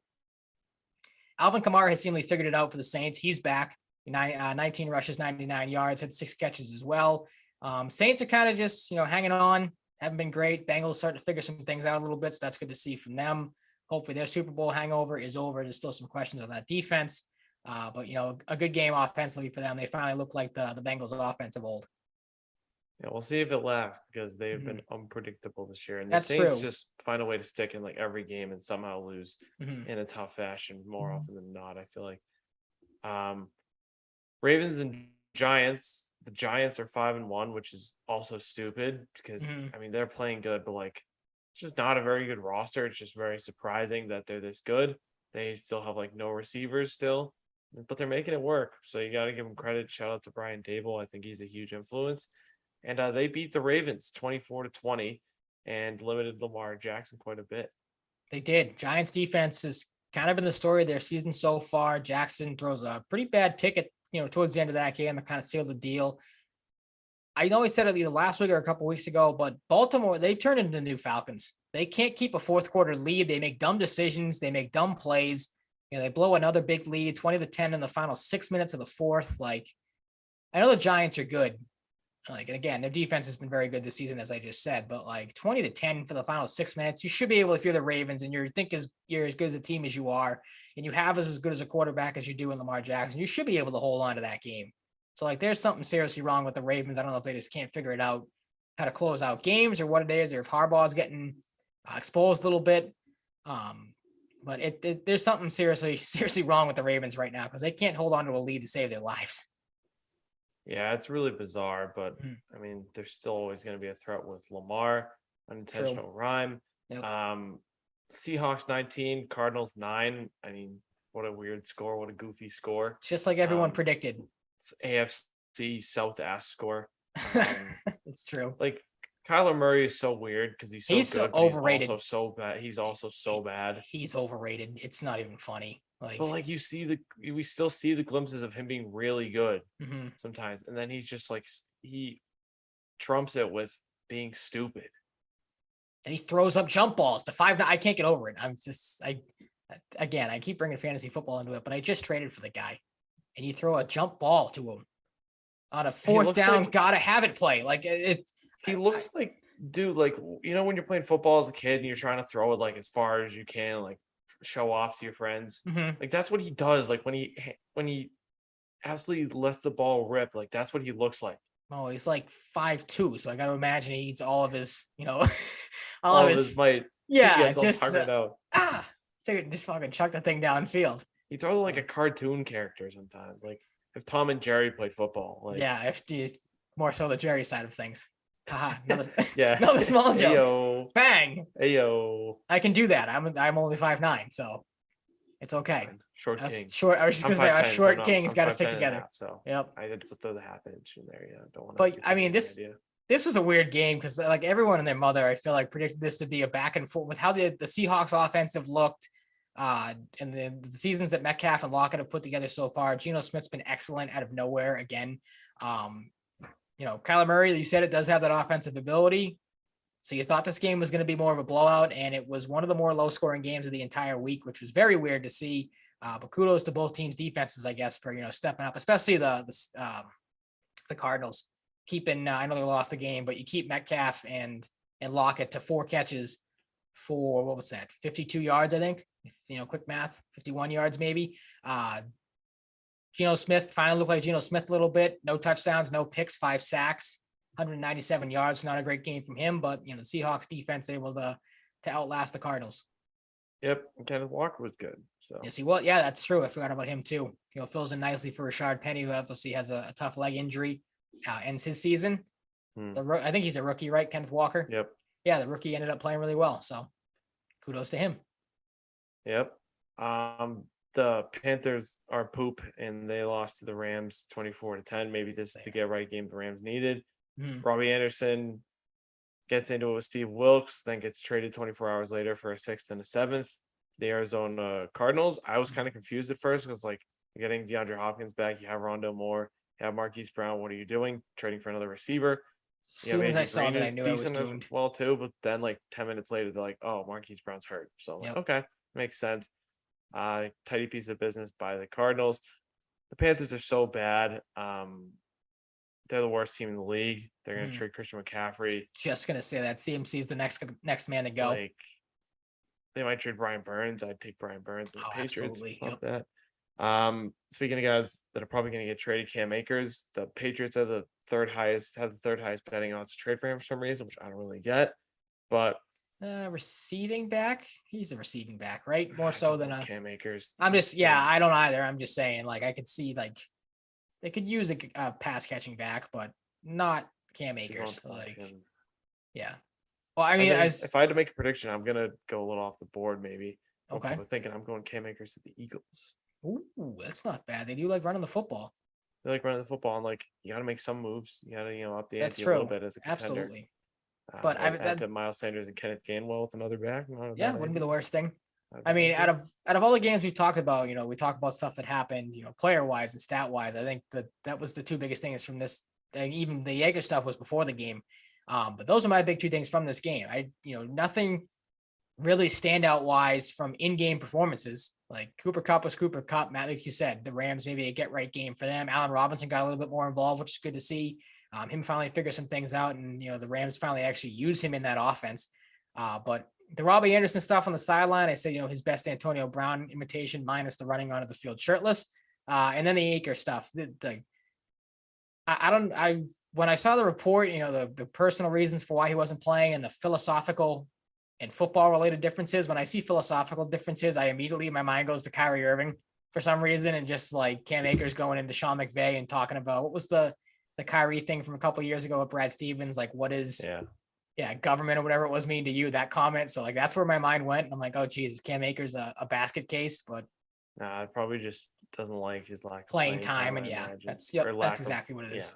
Well, I thought I misspoke there, but I didn't. No, but Panthers are poop. Yes, they are. Another game. No, they that's a team that'll finish like 1 in 16. Yeah, again, quick math. Yeah. Bills and Chiefs, biggest game of the week. Expected to be a little higher scoring, but Josh Allen outperforms Patrick Mahomes. Yeah, I mean, there was one key mistake in this game. It was, maybe two, because Mahomes had 2 picks and Josh Allen had none, but the INT at the end of the game really sealed it. I thought obviously the Bills scored with 1 minute and 6 seconds, I think, left, with 2 timeouts for the Chiefs, if I got the math right. So I'm sitting there watching it. I'm like, well, good job by the Bills to get down and score, make a great comeback. Josh Allen made some big throws on that drive, especially the touchdown throw. You left too much time for Patrick Mahomes, and the Bills defense show why arguably they're the best team in the AFC. They are right now, stat-wise and record-wise, maybe the best team in football too, because their defense made plays when it had to. A big interception at the end of the game. They forced Patrick Mahomes to throw. Again, he's accurate throwing on the run, but in that spot, you got to be smarter with the football. Von Miller showed why, they're paying him the big bucks to make that play, put the pressure on Mahomes to struggle a little bit or scramble a little bit. And the Bills, a really complete win in a huge game, like you said. Yes, indubitably. Cowboys, Eagles, I accidentally fell asleep early Sunday night, so I didn't see any of this game. I did not catch a ton of it. I caught the end more than the beginning. What was I can't even remember what I was doing Sunday. Oh, I was watching, I think, one of the wild card games or one of the playoff games for baseball. So I was more in tune for that to see. I think it was probably that Guardians game. I think game 4 was Sunday night, maybe, or the Padres game. One of the playoff games I was more focused on, but saw that the Eagles finally made Cooper Rush look like a backup, at least at the start of the first half. I think he had, if I saw the stat right, like a rating of 1, I think. Maybe they showed that on the broadcast, which was he outdid Isaiah Wynn, I guess. But yeah, I couldn't believe that. I might be wrong if it was that low, but it was something really, really bad. He figured it out in the second half, though, made it interesting. Ezekiel Elliott finally put together a good game for the Cowboys this season. 13 rushes, 81 yards, had a touchdown as well. Philly's big three playmakers, though, they were the story in this one. Miles Sanders had 71 yards and a touchdown. A.J. Brown had a bit of a breakout game after some quiet weeks, 5 catches, 67 yards and a touchdown. Devonta Smith was perfect, 5 for 5 for 44 and a touchdown. And Jalen Hurts is Jalen Hurts. So the Eagles are dangerous. They continue to win games in every way, shape, and form. They blow teams out. They win close games. Very dangerous team and a very, very complete team as well. Yeah. I mean, I don't really like have a ton to add because I didn't watch. Because you fell asleep. Yep, I fell asleep. Mm-hmm. And you probably didn't watch any of this game, right? Or did you see some on the way when you were coming back from the Celtics game? No, the Celtics. No, Celtics was Tuesday. What am I talking about? Yeah. I'm sorry. You confused me for a sec. Who was on Monday night? Were the Bruins on Monday night? Yes. Did they play back? That's probably what it was. Did you see any of this game between the Bruins and watching this debacle of a football game? Yeah, I mean, the Broncos just bring everybody down with them. They did that. That was my biggest take. I know some people were like, "Oh, the Chargers, they got some problems." It's like, no, they're playing a garbage team. It's the definition of playing down to your competition. I hate the Broncos. I hate them. Suck. They're ruining. I really just hate Russell Wilson, but he has made me hate the team by extension. Mm-hmm. I know. Them. I really used to like Russell Wilson a lot, and this year it's like, buddy, just go away, please. You're so annoying. You suck. Dude, every game, I get being religious. He's like, thanks, please praise glory to God, all this stuff, thanking God, dude, you suck. You need to thank God more, or you need to start praying harder. Jersey Jerry said on Twitter, he's like, I think you got to stop talking to God because I think he hates you. Yeah, you're pissing the guy off. It's not working. You got to do something different. Do what Geno Smith did and turn to the devil and see if he can help you out, because it's not been. I know it's a while ago talking about Tom Brady falling off a cliff, but you want to talk about a quarterback that has completely fallen off out of absolutely nowhere. Maybe the signs were starting to creep in with Russ last year. And if that was the case, and that's why, Pete Carroll is so, ready to get rid of him this season, then absolutely kudos to Pete Carroll and the Seahawks for seeing it coming. Cause they traded Denver some massively damaged goods at this point. Russell Wilson is so bad. Sucks. Yeah. Now he's got the injury to fall on as a crutch. The hamstring. Yeah. I'll be back, Broncos country. Let's ride. Ride. Let's lose every game 13-16 and 10-12. And let's bore the crap out of everybody that watches our games and have our fans leaving in the middle of games or at the start of overtime like it did 2 weeks ago. But that was the thing. You thought he was going to bounce back in this game. He starts the game off 10 for 10 for 116 yards and a touchdown. Denver goes up in the blink of an eye. And then he turns back into crap Russell Wilson, 5 for 18 for 72, and they lose in overtime. Yep. It's a very weird team. I was very wrong thinking that all they needed was a quarterback to. I was too. To fix that team. That's true. You did have that division. Yep. Oh, I think you said it last week. They traded for or somebody I was talking to. Pretty sure it was you. That was they traded for the wrong quarterback. They should have got out, or somebody's I heard say they should have went out and got Aaron Rodgers and pried him out of Green Bay instead of getting Russell Wilson because. Yeah, holy crap! Aaron Rodgers sucks now too. That's true, but I still would feel more comfortable with Aaron Rodgers than, God's right hand man here. Yeah, let's ride. Dude, shut up. No, again, nobody wants to hear that anymore. Maybe he thinks it's a meme. At this point, he just knows how much of a meme it is, and he's trying to get any sort of positivity or joking going. It's making people hate him more. Exactly. That's the point I was going to get to. It's making everything look worse. Yeah. Well. I think we're about at the end of the show, aren't we? I think so. Very tired. Prolong things and make anything worse like Russell Wilson does. Yeah. Thank you so much for listening. You can find us wherever you find your podcasts. You can follow me on Twitter at Mike_Cratty. You can follow Ryan at Ryan_Salvaggio. And you can follow the show at Sal and Cratty Pod.